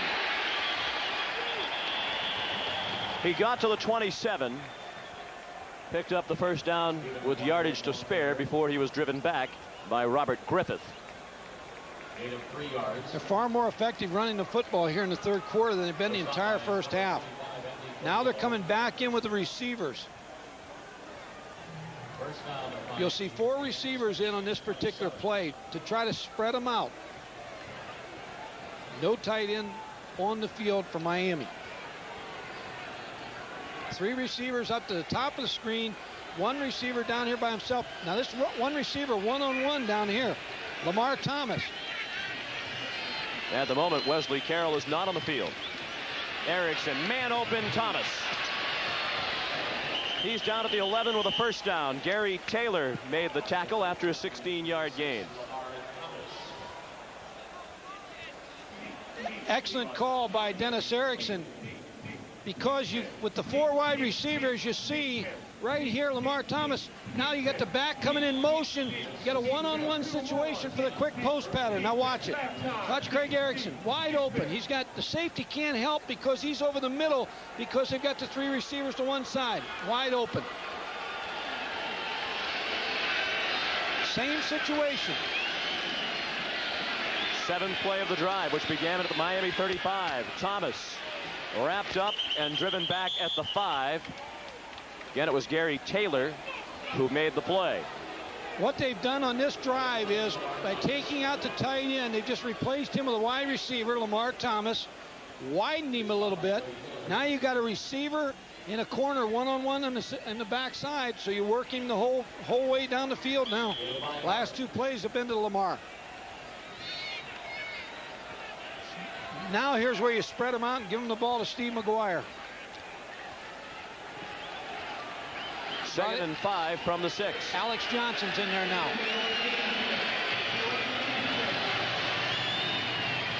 Play action. Erickson. Touchdown. Chudzinski was wide open, and Miami is back on top. Flag down on the play. Late flag thrown near the line of scrimmage. They may have had a lineman downfield.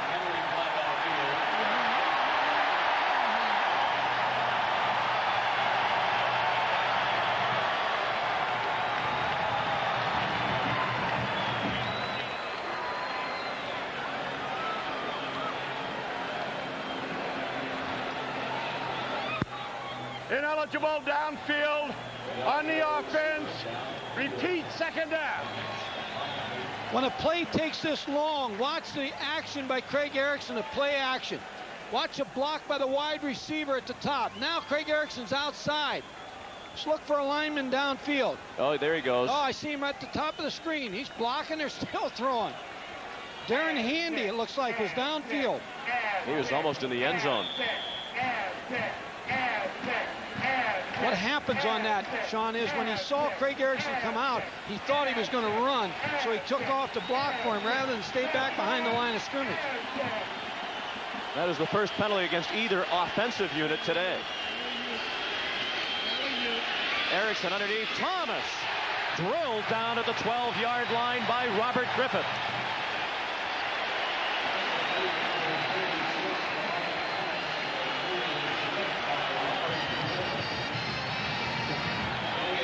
Okay, watch on the play that we just talked about. Watch this receiver come in and block.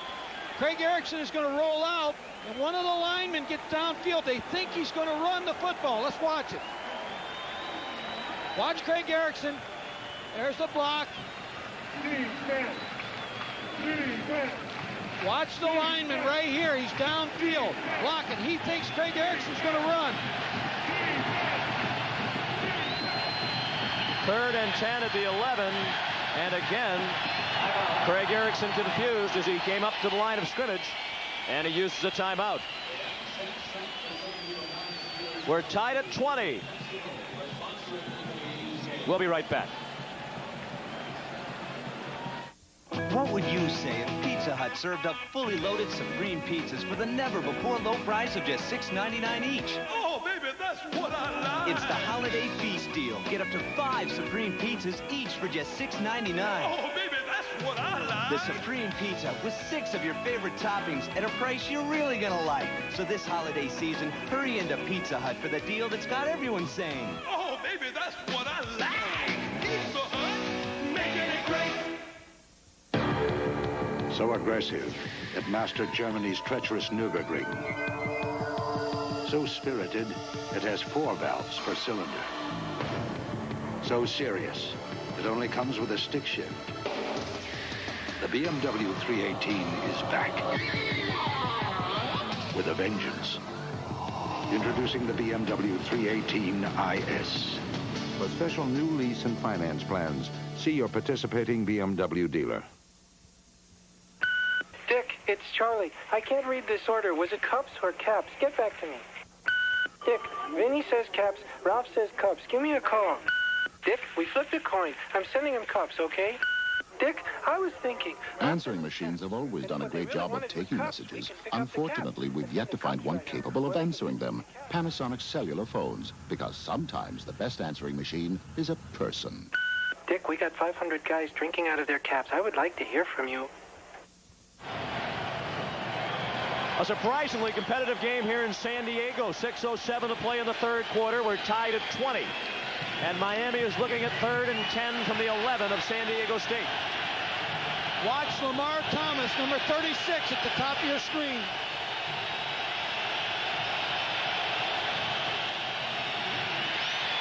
Touchdown, Randall Hill. Boy, good call by Dennis Erickson.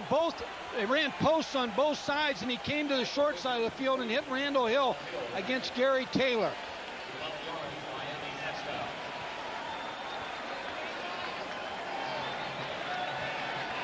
When they motioned out the back, now that put everything one-on-one, so you have the post pattern. They almost got to Craig Erickson on the blitz. You see the post route right there with Gary Taylor following Randall Hill, number 3.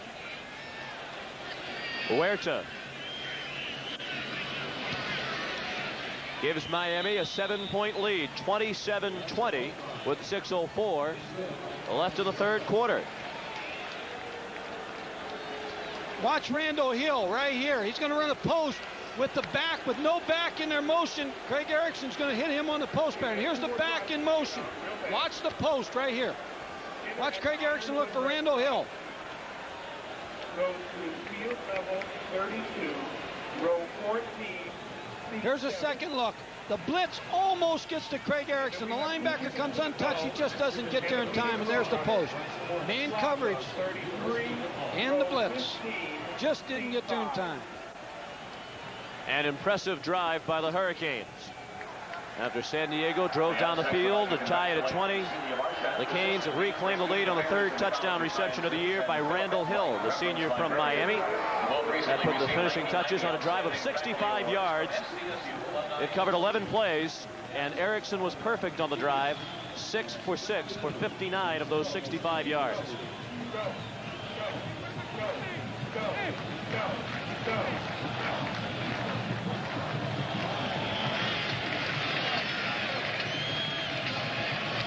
Huerta, line drive kick.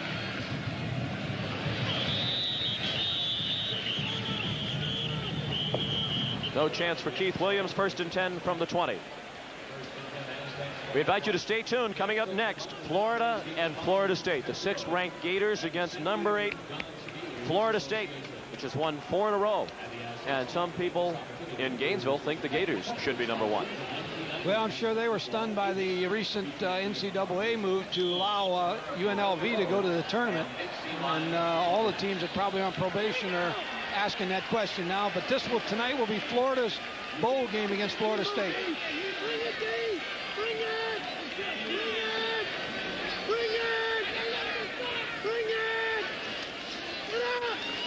McGuire behind his intended target, Airy.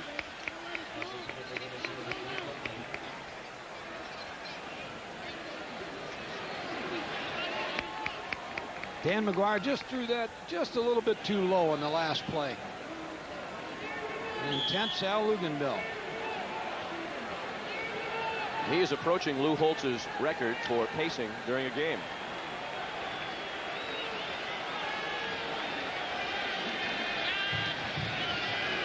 Second and 10. Still 6 minutes left in the third quarter. Jimmy Ray couldn't get to the stick. He was driven back by Ryan McNeil. Ray tried to make a move to get the 1 extra yard he needed. He got 9, and it'll bring up 3rd and 1.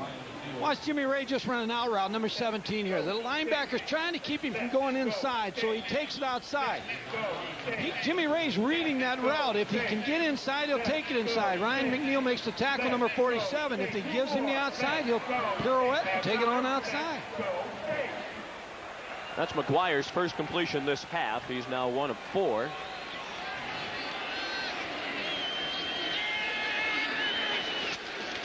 Two tight ends. Right, gets outside, first down.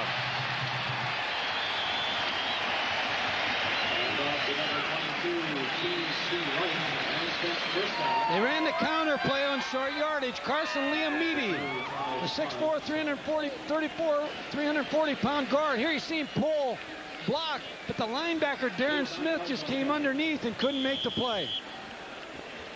I don't blame you for having trouble with that. That's a lot of weight to keep track of. T.C. Wright, 15 rushes, 78 yards in this particular game. People have had very difficult time running against Miami, but San Diego State, because their play mix and the threat of the pass, has opened up the run. McGuire lost the snap, and the Canes recover. Second turnover by San Diego State. Anthony Hamlet recovered the fumble. All quarterbacks want to bring that ball into their stomach on the snap of the ball, and I don't think he got it in. Watch him take the snap. I think a guard hits him. No, it just popped right up, and he couldn't get it. He may either pulled out too soon or the ball just didn't get to his hands. Costly turnover. Anthony Hamlet, number 97, recovers. And the other turnover was a costly interception in the first half. Looked like a routine pass in the flat to Jimmy Ray. It was overthrown. Intercepted by Roland Smith, and that led to a Miami score. They know how to take advantage of the turnovers.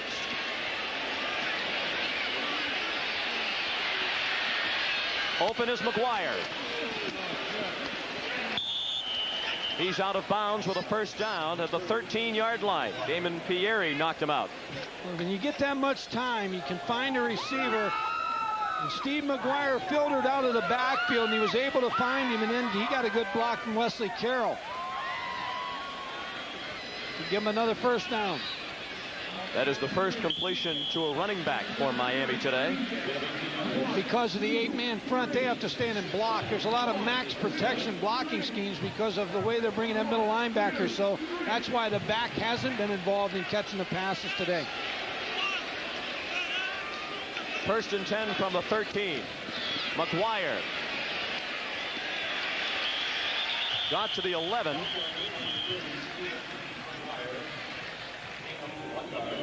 Tracy Mayo, a linebacker, number 58, stacked that up. He had the guard and the tackle coming from the backside. Watch him, number 58. Watch him take on the block of the guard, stand him up.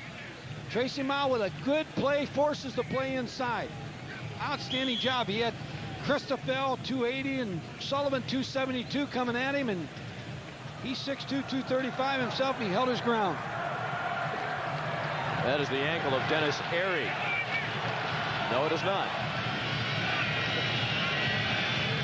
It's the ankle of Roland Smith. Blitz. Ooh, what a hit. Jason Swaney drilled him at the 5-yard line, short of a first down by about 3 yards. Craig Erickson sitting back in the pocket, has his back in motion, can't find his initial receiver, starts to make a decision to run, takes off, and you're going to see Jason Swaney come from the backside and make the tackle. Number 96 from El Paso, Texas. Our San Diego State defensively needs to come up with a big play. They're taking a look at Claude Jones, the right guard for Miami. Now he's trotting off the field. He appears to be okay. Rudy Barber, number 60, has replaced him. Jones apparently just shaken up momentarily. And it's 3rd down and 3. Harry Lamb, the defensive coordinator, has to feel good about the effort he's getting out of this defense. Movement in the line. Flag flies. And McGuire is out short of the first down. So if the play stands, Miami will be forced into 4th down. It looked like Miami had movement along the right end of their offensive line. I think they'll take it back. 5-yard penalty will still be 3rd down.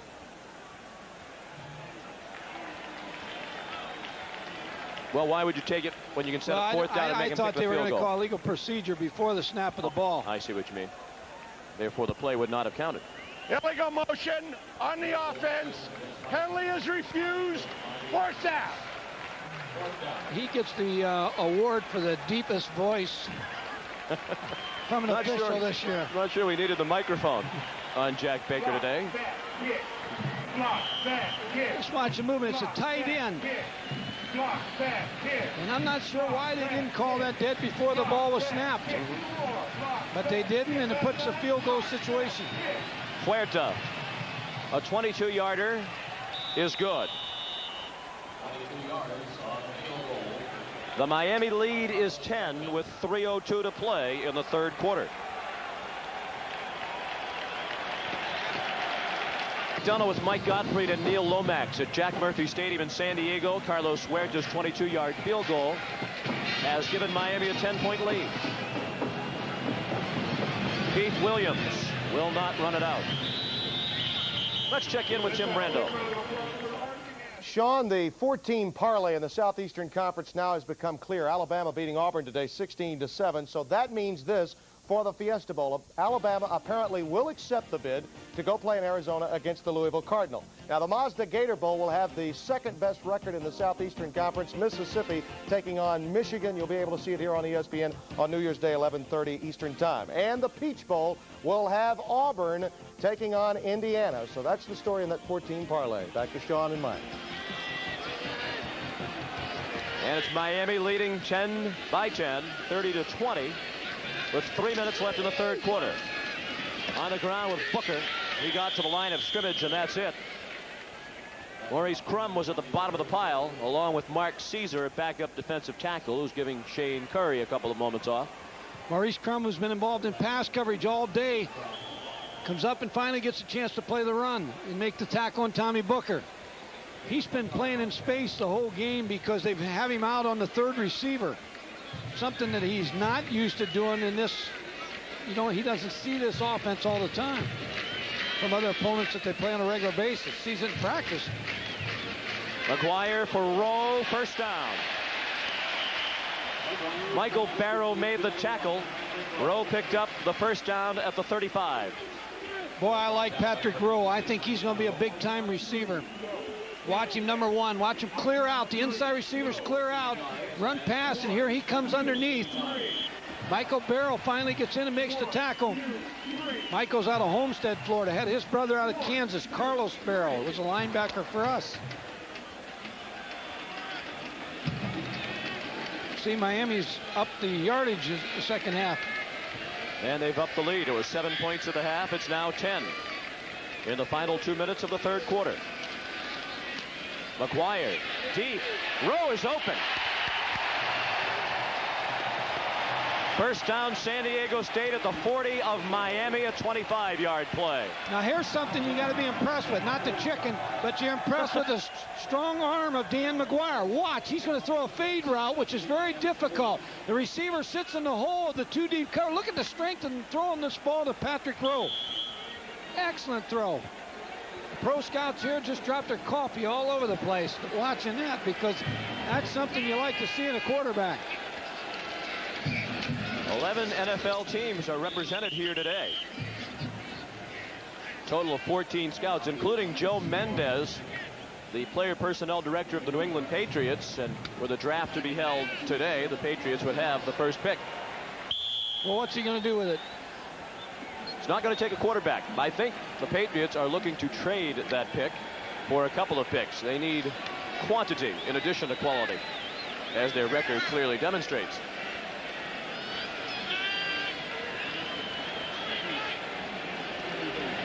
Second and 8. McGuire threw it short of Jimmy Ray, but he did well to get rid of it as Mark Ceasar was about to grab a hold of Dan McGuire. What you're going to see here is a twist between 76 and Russell, Maryland. Watch number 76, Mark Ceasar, come around the outside, not get picked up and put pressure on Dan McGuire. They're able to do that because there's no threat of the draw, because the back has left the backfield. They're motioning him out, and they just don't feel Dan McGuire will run the draw that much on him. So they're doing a lot of twists inside to try to free up a defensive rusher. San Diego State has called a timeout to discuss the 3rd and 8 play. This is a big play. They're already down to 2 timeouts remaining. They trail by 10 with less than a minute to play in the third quarter. They need to do something. Well, they do, and they're up against a very tough Miami defense. Miami's played a tough schedule. I just looking at their schedule, they play 6 bowl teams this year.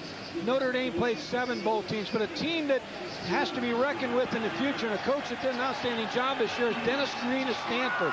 Even though they're 5 and 6, he played 8 bowl teams. So the future looks good for Dennis in that particular program. But Miami's a very strong defensive football team, and 3rd and 9, the percentages are kind of with them.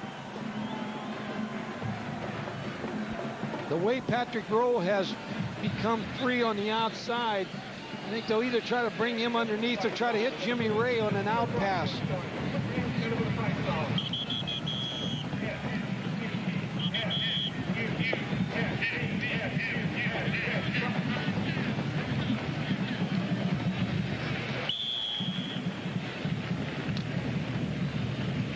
Third down and 8. I'd try to get the ball to Jimmy Ray, number 17. 3 receivers to McGuire's right.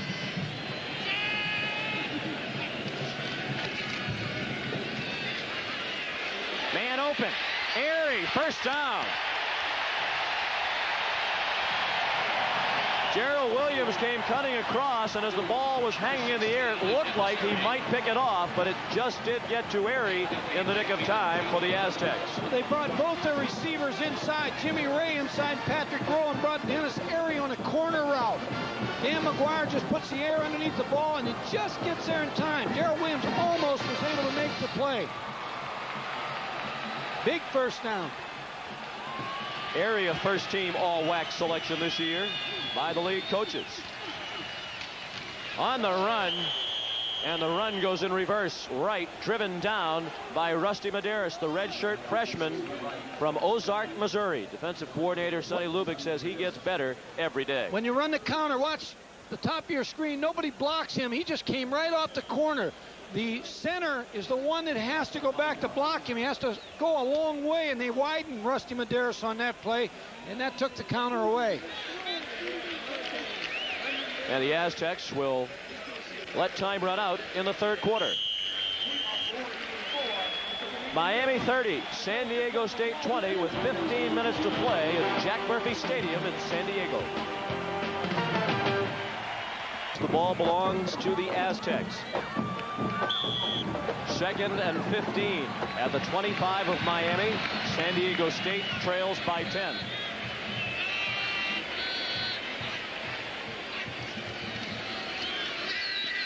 Screen, running room, and blockers for right.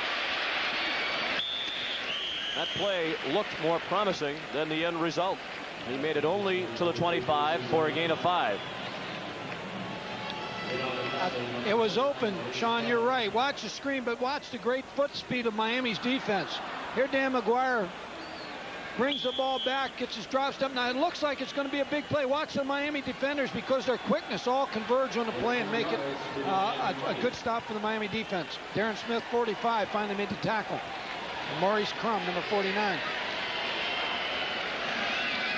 3rd down, 10 yards to go for an Aztec first down. 4-man rush. McGuire has it batted down. Anthony Hamlet. They've got to take the field goal right now.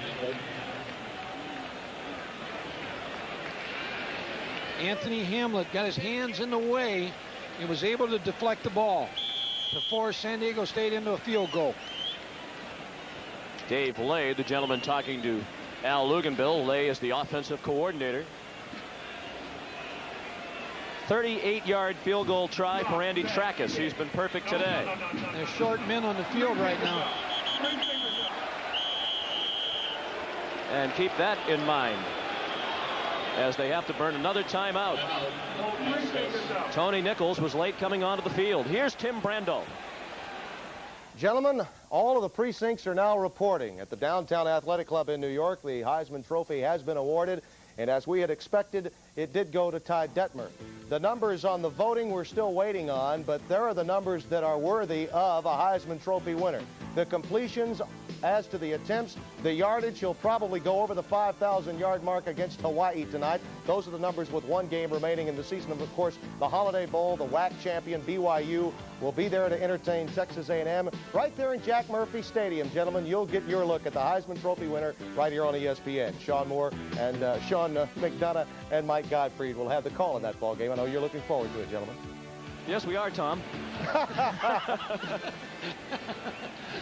14:09 left in the fourth quarter, and we will see Ty Detmer December 29th, Tim, here at the Jack Murphy Stadium against Texas A&M, and Texas A&M played Texas very tough today.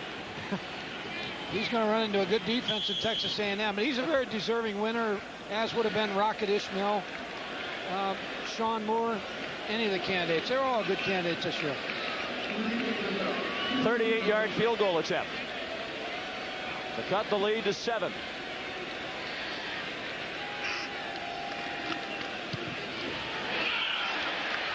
No good. A pop-up off to the right. That's a big miss. What San Diego State has to worry about now is a letdown on their defense, and to give up a big play and just take them completely out of this ball game.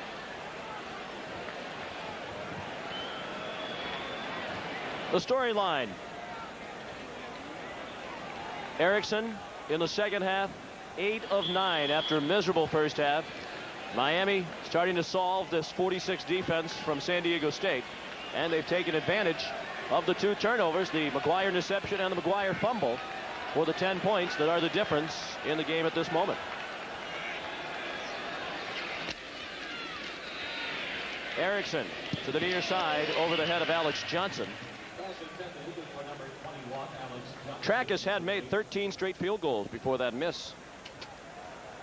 Chance for a lift for San Diego State. Now it's a demoralized group, including Dan McGuire along the sideline.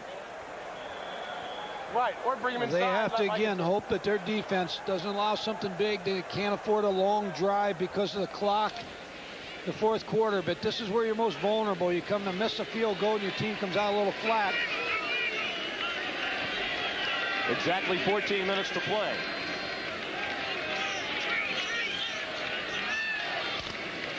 On the run with Johnson. Tripped up at the line of scrimmage. Andy Coviello, the outside linebacker, junior from Fair Oaks, California, made the play. San Diego State, again, has done a great job of trying to confuse Craig Erickson and the blocking schemes. You see Andy Coviello standing up as a linebacker, just comes a little late off a block right here, makes the tackle on Alex Johnson. When the 46 is, when it's in sync and the 8-man front, it's very difficult to run against it.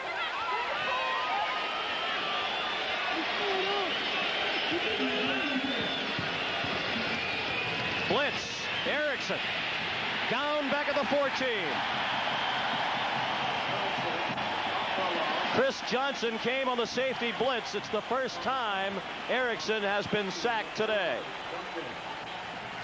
Against the 46, the pressure becomes on the running back. Watch Alex Johnson, number 21 on the linebacker. He just jumps and gets in the face of Craig Erickson.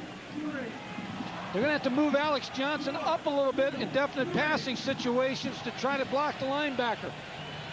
Eric Duncan along with Johnson on the sack. Snyder, short punt. Jimmy Ray. Tackled by Charles Farms at the 46 of Miami. A 39-yard punt, a 6-yard return, and will return after this. Ball Miami versus San Diego State is being brought to you by Dodge. For performance, quality, safety, and value, welcome home, America. And by Mr. Goodwrench, the GM service expert at your participating GM dealers. Oh, a tough assignment for our ESPN crew. You're looking at nearby Point Loma. What a beautiful area. San Diego, California. We'll be back here for the Holiday Bowl on December 29th. Aztecs trail by 10. Great field position to start the possession. The pass too high for the tight end, Ray Rowe. When Dennis Erickson came to Miami, he changed the offense. The offense was very successful. Gary Stevens was an assistant coach. Looks like a dancing carpet right there. But Gary Stevens was the offensive coordinator for Miami, and they really had a lot of success with Howard Snellenberger and Jimmy Johnson. The defense, they kept the same, the 4-3. They changed their offense when Dennis Erickson came here. But Tom Tuberville, a linebacker coach, who's an outstanding coach, he kept him from the Jimmy Johnson era and kept the same 4-3 defense and just allowed him to keep the same scheme and play it so successfully. On 2nd and 10, 3-man rush over the middle. Jimmy Ray the catch. First down. He's out of bounds at the 32-yard line. Jimmy Ray. Forced out of bounds by Maurice Scrub. Watch Dan McGuire fake pump to this side. He's going to hit Jimmy Ray coming across the middle. There you see the pressure coming again on Dan McGuire. He's got that shield on his helmet. And that was his 9th completion to Jimmy Ray. Statistically, he's playing a good ball game. He needs to get him in the end zone here with 12:22 on the clock. Pump fake. Wants the end zone. Rowe can't grab it. Even if he did, he was out of bounds. It's very difficult to hit Miami on the outsides with streak routes. It almost has to come more where you can hold the two outside safeties on the hash and try to sneak somebody down the middle on them. Roland Smith was on the coverage, number 16 on that last play. Al Luganbell knows that it's a very important play here on 3rd down to keep this drive alive. 2nd down. Has to keep this drive alive.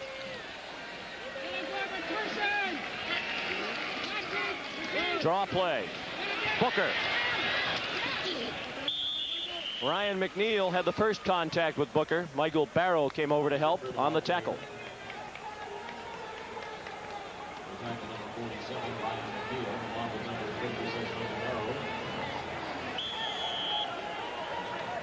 3 yards to the Miami 29. Third down and 7 at the 29-yard line of Miami.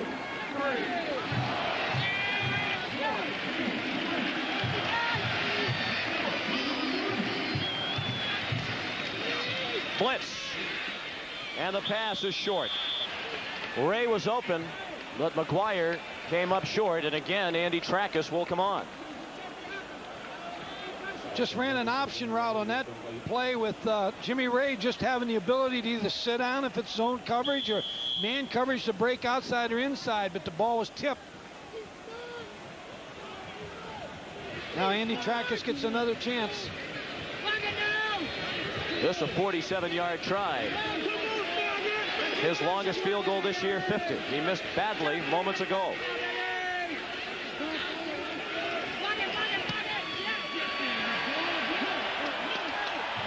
This one's wide, off to the left.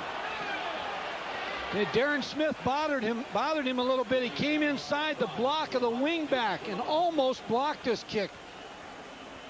Watch Andy Trackus. This is what he's looking at the ball, but watch 45. Just get his hands in there. See the ball coming down, just missing.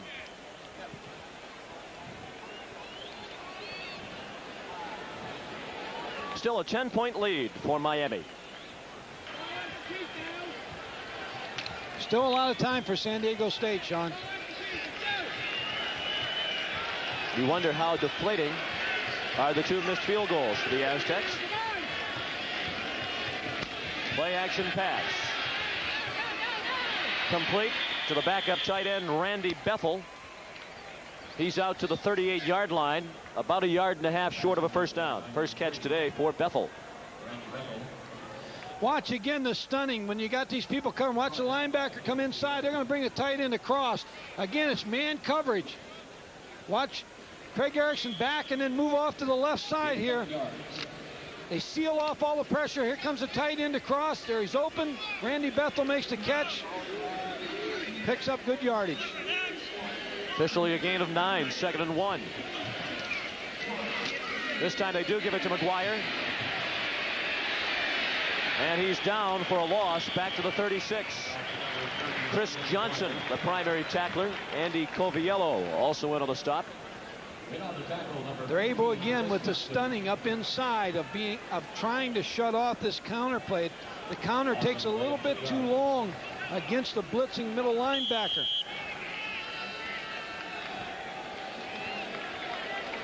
Watch a middle linebacker blitzing here. Tight end's going to come off and block him on this play. That frees up Corey Paul to be able to go outside and make the play. 3rd and a short for all-out blitz, and it is caught for the first down. Randall Hill out to the 41-yard line. 1st and 10, Hurricanes. Well, that was a blitz read all the way by Craig Erickson. He saw the blitz coming. Both his receivers on the outside. Watch him come with the blitz. Here, both linebackers coming inside. The defensive lineman went outside, and the receivers ran the route at 5 yards. Watch Randall Hill. Just goes right to where the sticks are, slides out, picks up the first down on the blitz. Mike, would you agree that the San Diego State defense has played about as well as the coaches could have hoped for, and it's really been the offense that hasn't taken advantage of some opportunities? Even though they've given up 30 points, they have played very well in this football game. I know that sounds crazy, but they have played. Big plays have hurt them. Erickson wise to throw it away. Looking for Wesley Carroll, but he was well covered by Johnson. And really, part of those 30 points on the board, a result of 2 turnovers by Al Luganbill's offense. The interception and the fumble each led to points. The big play has hurt him, but when you blitz, you live by the blitz, you die by the blitz. And that's, you put your corners in situations where you've got post routes being run against them, and the big plays have come when they blitzed and played man coverage. Well, that's it. Al Luganbill has just passed Lou Holtz for the sideline pacing record. Randall Hill having a big day. His best game this year, 10 catches and 114 yards against Cal. And what a nice catch by Randall in traffic. Out of the 49-yard line, about 1.5 yards short of the first down. Marlon Andrews knocked him down after the catch. Just a nice curl route where he sits down, picks up good yardage, puts him in a 3rd and short situation. Watch Randall Hill. Watch him just curl, sit down, makes the catch.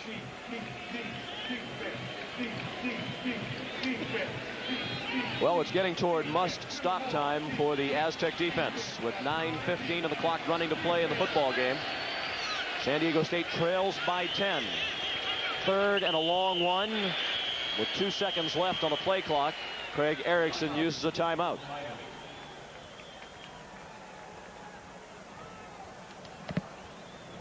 The basketball team returns home December the 6th to take on the Indians of Midwestern State. About 9 o'clock in Peterson Gym on the campus of San Diego State University. 30-20 Miami. What do you look for on 3rd down? Well, I think they got to pick the 1st down up with giving the ball to Steve McGuire as a running back on this particular play. I was just, as I'm watching Randall Hill having a big day as a receiver, he was recruited as a corner at Miami. Almost everybody in the country that looked at him as a defensive back. But he's been able to switch over from a defensive back position because Miami had such great defensive backs that he went over to play receiver, and he's done very well at that position. Craig Erickson, the latest in a long line of standout quarterbacks at Miami. Miami was known as quarterback U in the 80s. Jim Kelly began the tradition when he threw for more than 2,400 yards in '81. Bernie Kosar led the Canes to a national title in '83 and set a passing yardage record in '84. Vinny Testaverde won the Heisman in '86 after a career in which he threw for more than 6,000 yards. And Steve Walsh set a Miami record with 48 career touchdown passes. 3rd down, moving to the line. No flags. McGuire didn't get there. Tracy Mao, Andy Coviello, Jason Swaney, all in the neighborhood. It's going to be frustrating for Dennis Erickson when he looks back on this film. They've blown many opportunities. Here's a 3rd short against the blitz again. Here they come. The 8-man front. More people than you can block, and they just get people up the field and make the play on Steve McGuire. Lou Foster made the tackle, forcing the punt from Paul Snyder. The Aztec defense is doing its part. The offense that has been disappointing today. That's a shank. Out of bounds at the 29-yard line. A 24-yard punt. San Diego State needs to turn up the heat. They need to get a score and put some pressure on Miami and get within a touchdown to have the chance to beat them. They're down 10 right now, but Dan McGuire needs a good drive in this series.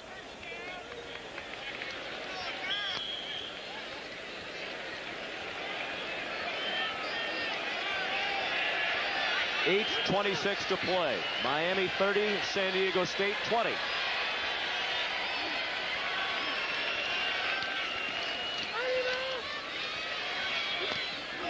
Incomplete. Batted away by Darren Smith. You can see how hard he throws the football. Dan McGuire back on just a 5-step drop, and he put something on this football. Threw it so hard that Darren Smith couldn't see it to intercept it. 2nd and 10.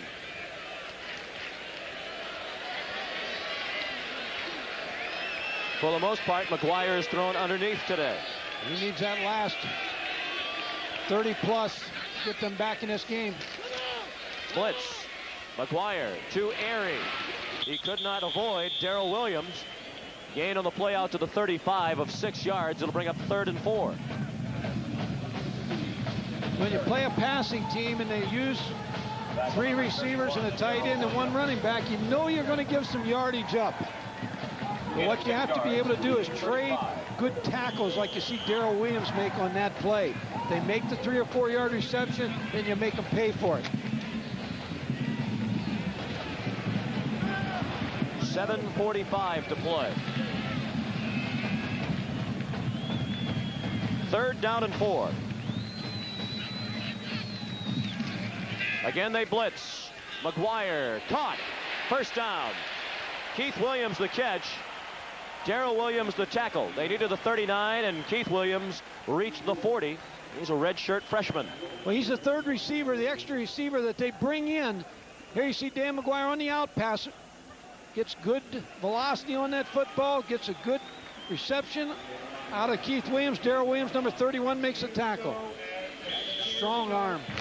And just the third catch this year for Keith Williams. The clock did not stop. 7:17 and the clock is running, remaining in the game.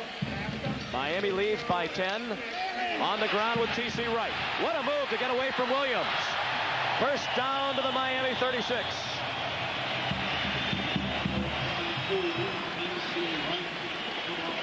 T.C. Wright brings the crowd back in the ballgame. This is a counter play. The right guard and the right tackle. Watch him pull.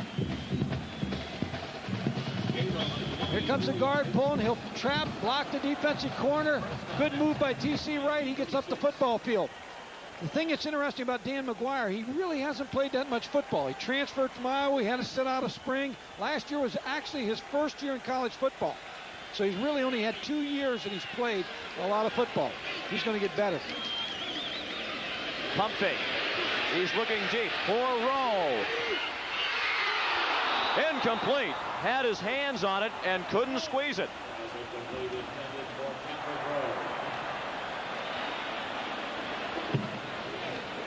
And when you watch Dan McGuire, most of this is from his arm. He just pump fakes, waits a second, and then puts it up. Watch Patrick Rowe almost bring this in. Charles Farnes, some pretty good coverage. Used good body movement right there to knock him away. You see it again. Oh, he just couldn't hold on. 2nd and 10. Right. Could not turn the corner. He got back to the line of scrimmage, and that was all. Robert Bailey up from the corner to make the play. Darren Smith was also there, as was Michael Farrow. If you're Al Luganbill, you have to think that you got 2 plays to pick this first down up with 6:22 on the clock. You have to think of that you're in 4-down territory. You had trouble with your last 2 field goals. You got to try to pick this first down up. And at the moment, it would be longer than a 50-yard field goal. You see the second-team quarterback, Cree Morris, number 7. He's 6'7". So they got a 6'8" quarterback and a 6'7" quarterback. Going tall out here. 3rd and 10. McGuire hit as he threw, and it was nearly picked off. Now Al's got his decision on the sideline.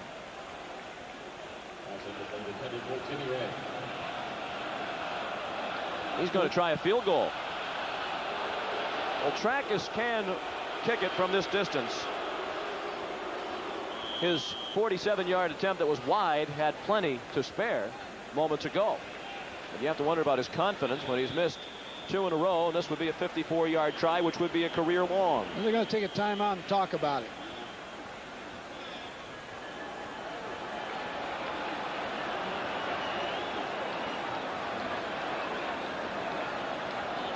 Thirty to 20 Miami with 5:49 remaining.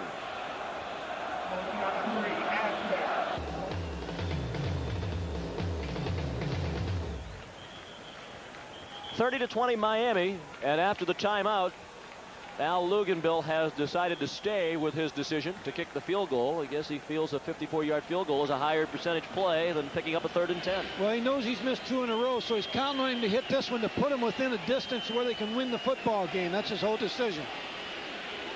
Rather than be in a situation 4th and 10. It is no good. Almost identical to the last field goal, hooked wide to the left.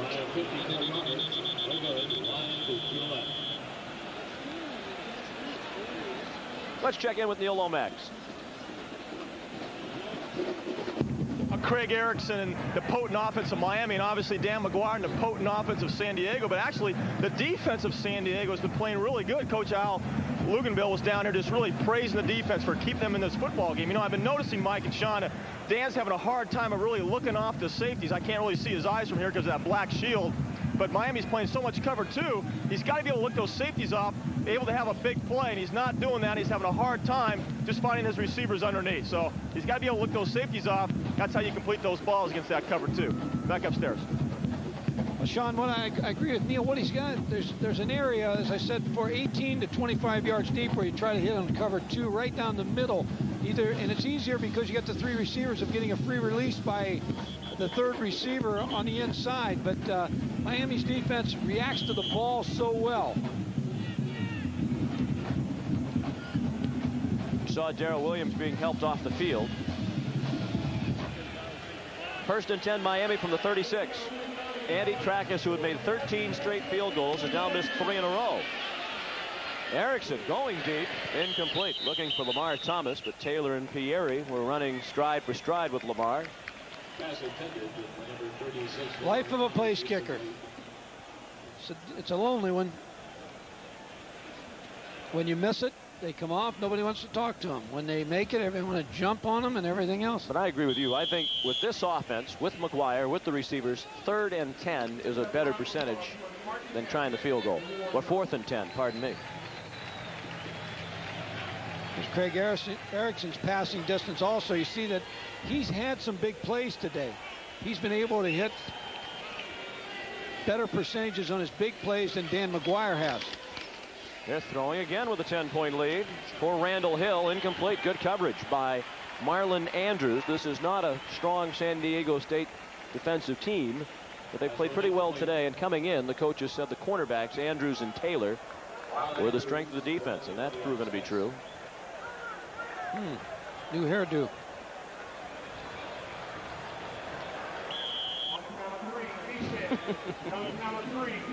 Gotta fire the barber.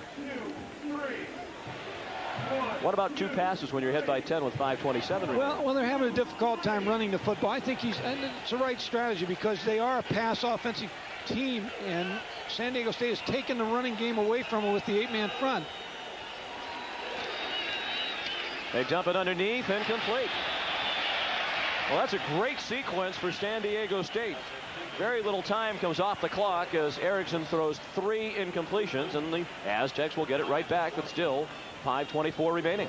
I'll tell you who will get the biggest benefit of this tape will be the University of Texas. Because of what San Diego State has done, Texas is a 4-3 defensive team. They could probably use some of these alignments and some of the coverages that they'll see in this particular game against Miami. Snyder just did get it off. Fair catch, Jimmy Ray at the 32-yard line. A 33-yard punt and no return. Coming up in just a matter of moments, as soon as this one is over, we'll send you to Tallahassee, Florida. For Florida, ranked number 6, and Florida State, ranked number 8. That should be a great football game. Steve Spurrier has that Florida program moving in the right direction, and Bobby Bowden, of course, is an excellent coach and plays wide open football, and so that should be a real good football game.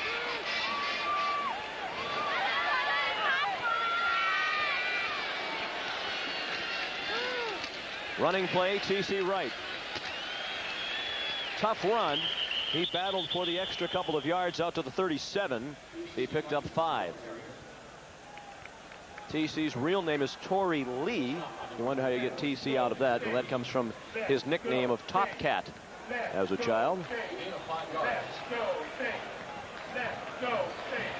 Clock is the biggest enemy right now for Dan McGuire. And they've lost their timeouts. They don't have any timeouts, so that really makes it more difficult. This offense has not been very impressive in the second half, with the exception of the opening drive, which resulted in a touchdown. Underneath, Airy. Weaves for the first down and more. Airy picks up a block. Dennis Airy out of bounds at the 26-yard line. 37-yard gain.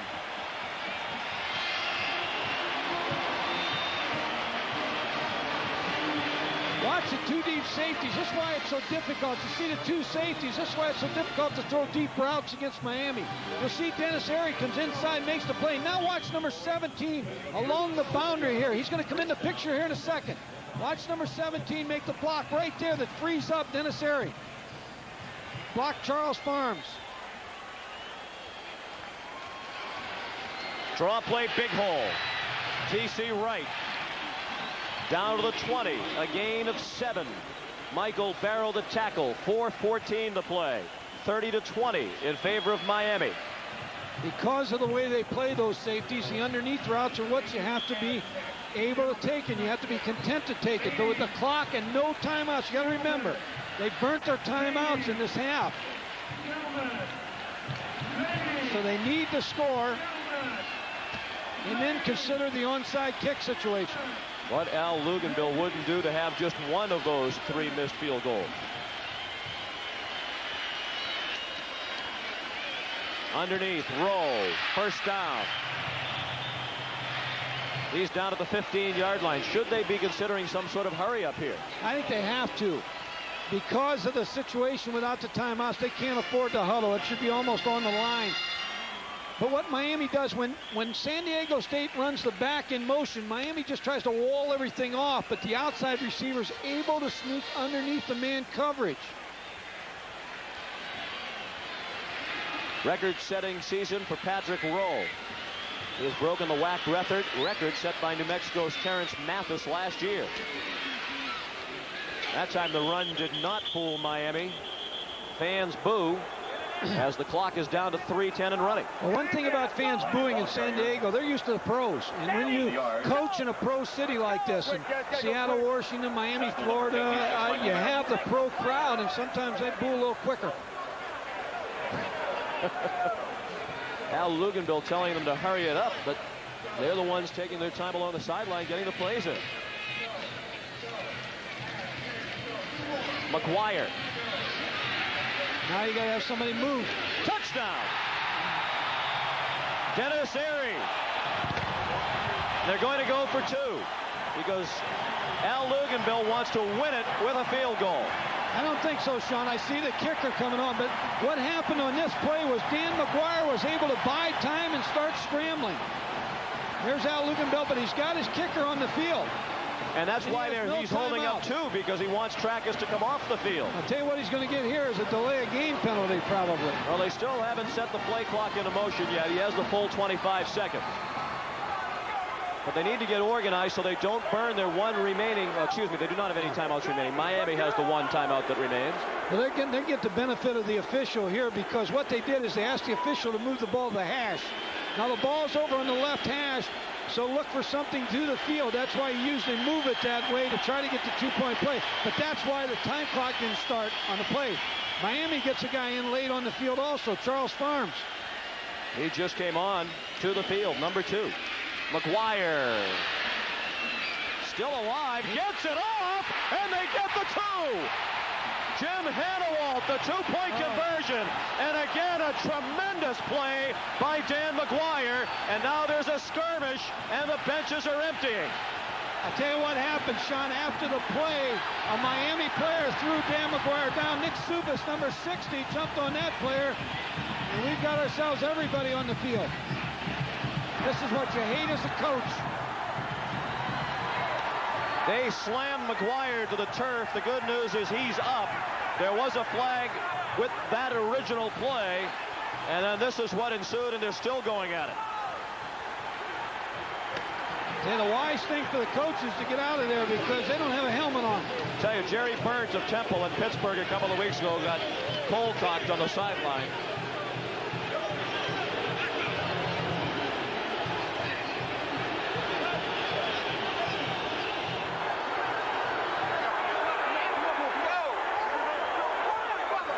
Andy Coviello needs to get his helmet on. Yes.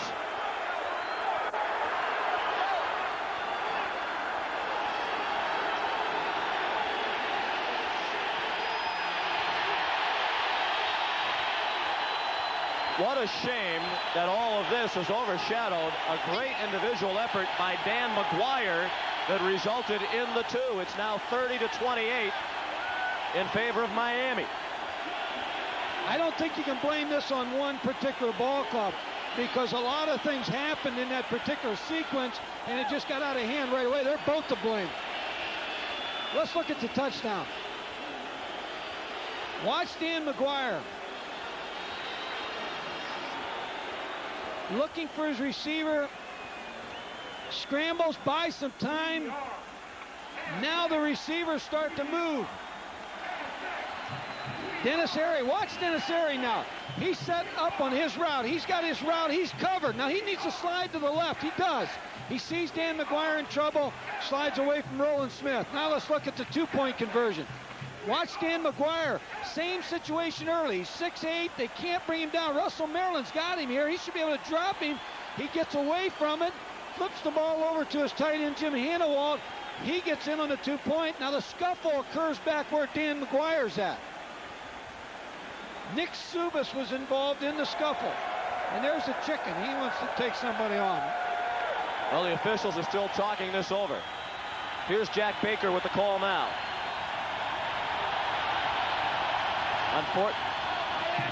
Ejection, dead ball, personal foul, San Diego. Ejection, hold it here. No word on the ejected players. Well, he'll go to the coach right now and explain to him who he did throw out.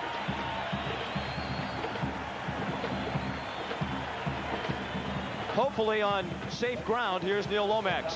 Well, I didn't think I'd be refereeing a fight this afternoon, but I'll tell you, it's the old adage of an offensive lineman protecting the quarterback. After that two-point conversion, somebody just knocked Dan McGuire down late. His offensive lineman helped him out by dumping him down. I mean, then fisticuffs all over the place. I got hit in the face. I'm okay right now, so we'll send it back up to you guys. Well, Neil, we know you're used to getting hit. Now you have to be thinking of the onside kick. If they had their 3 timeouts left, or 2 of their timeouts, they would be able to afford kicking the ball deep. But I think without their timeouts, it's got to be an onside kick situation right now. Now the explanation for Luganville.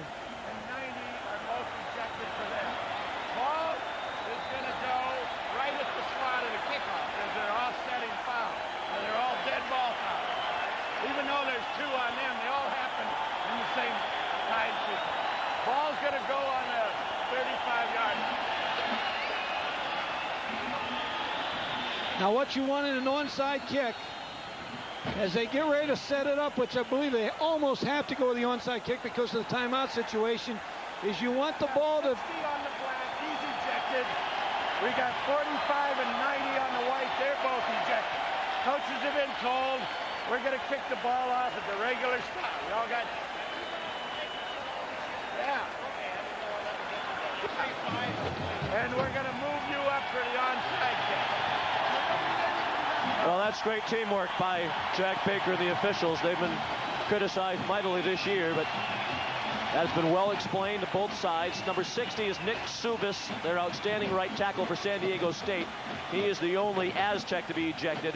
Darren Smith, number 45, has been thrown out. And I believe he said the other man was 90, and that would be Joe Moore.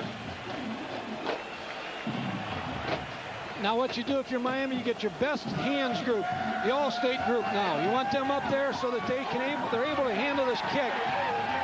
Andy Trackus is going to move to the hash. He's going to kick that ball so that when it gets to right around the 40-yard line, he gets a nice big bounce at the end. The officials moving the Hurricanes back the full 10 yards. 2:40 to play. Miami leads by 2. Oh, they can't do this. The official's in the way of the kicking the football. The rest of the coverage team started forward, but the official... Well, they get a practice try. What else could happen here this afternoon? Get ready right now. This is the biggest play of the game. He needs a good bounce on this. Well, the coverage team has had the warm-up. It squirts through. And it looked like Ryan McNeil came up with the ball for Miami. Didn't get the kind of bounce you want out of that. Coach Erickson pulling his players away. Aztec players saying they have it, but it looked like it bounced up into the lap of Ryan McNeil, and it did. Watch the onside kick. There's the All-State team, the good hands people. They're just sitting, waiting. Who's going to handle the football? The other people in front are going to block. He was able to bring it in, number 47, make the play, going down with it. Now Miami needs to run the football to kill this clock against an 8-man front. 3 runs will take this clock down. I don't think they do anything but run the football right now. 2:40 to play. They've had 25 rushing attempts for 52 yards, so they haven't run it very successful today. He may be checking off. It is a run with McGuire to the 45, a gain of 4. Now, if you're San Diego State, you got to get off the ground, get back on defense, get off the ball. So one thing you want to do if you're Miami is take a lot of time getting off the ground. You get knocked down or the ball carrier, just get up real slow because the clock won't start until you get back and start back to the huddle. The next snap will have to come with 1:57 remaining. 1 first down is all Miami needs. 2nd and 6.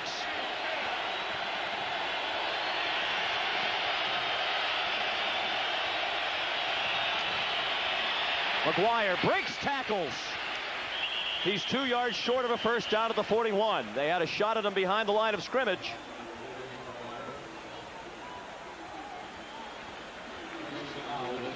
Here's where you wish you had those timeouts. Mm-hmm.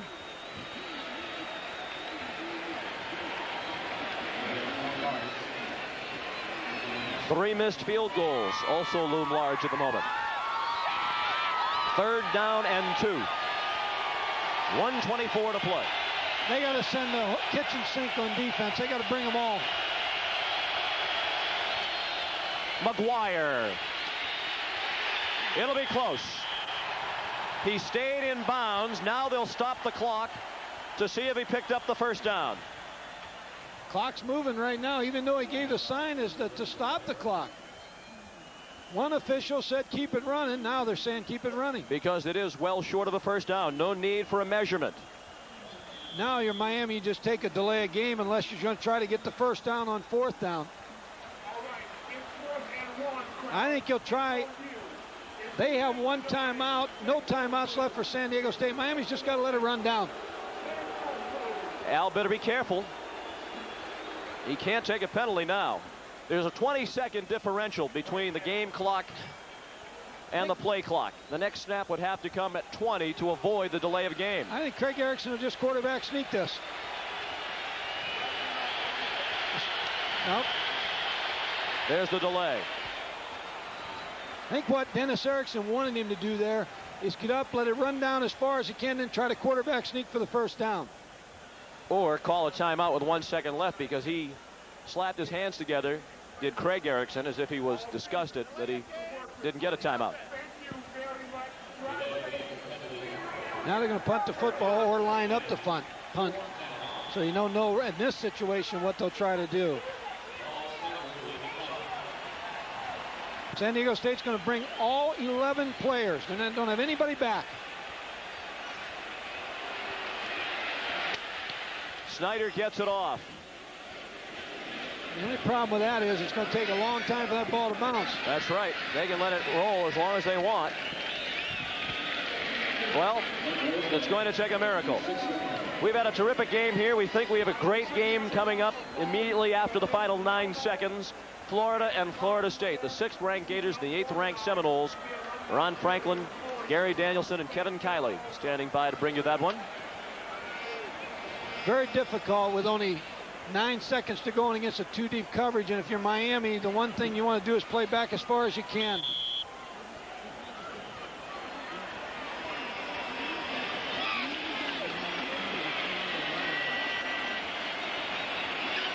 You just got to air it out.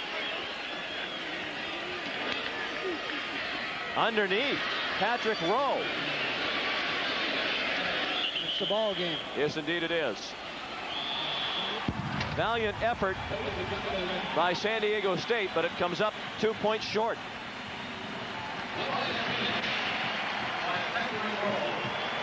Dennis Erickson heads to the Cotton Bowl at 9-2. We'll be back in a moment.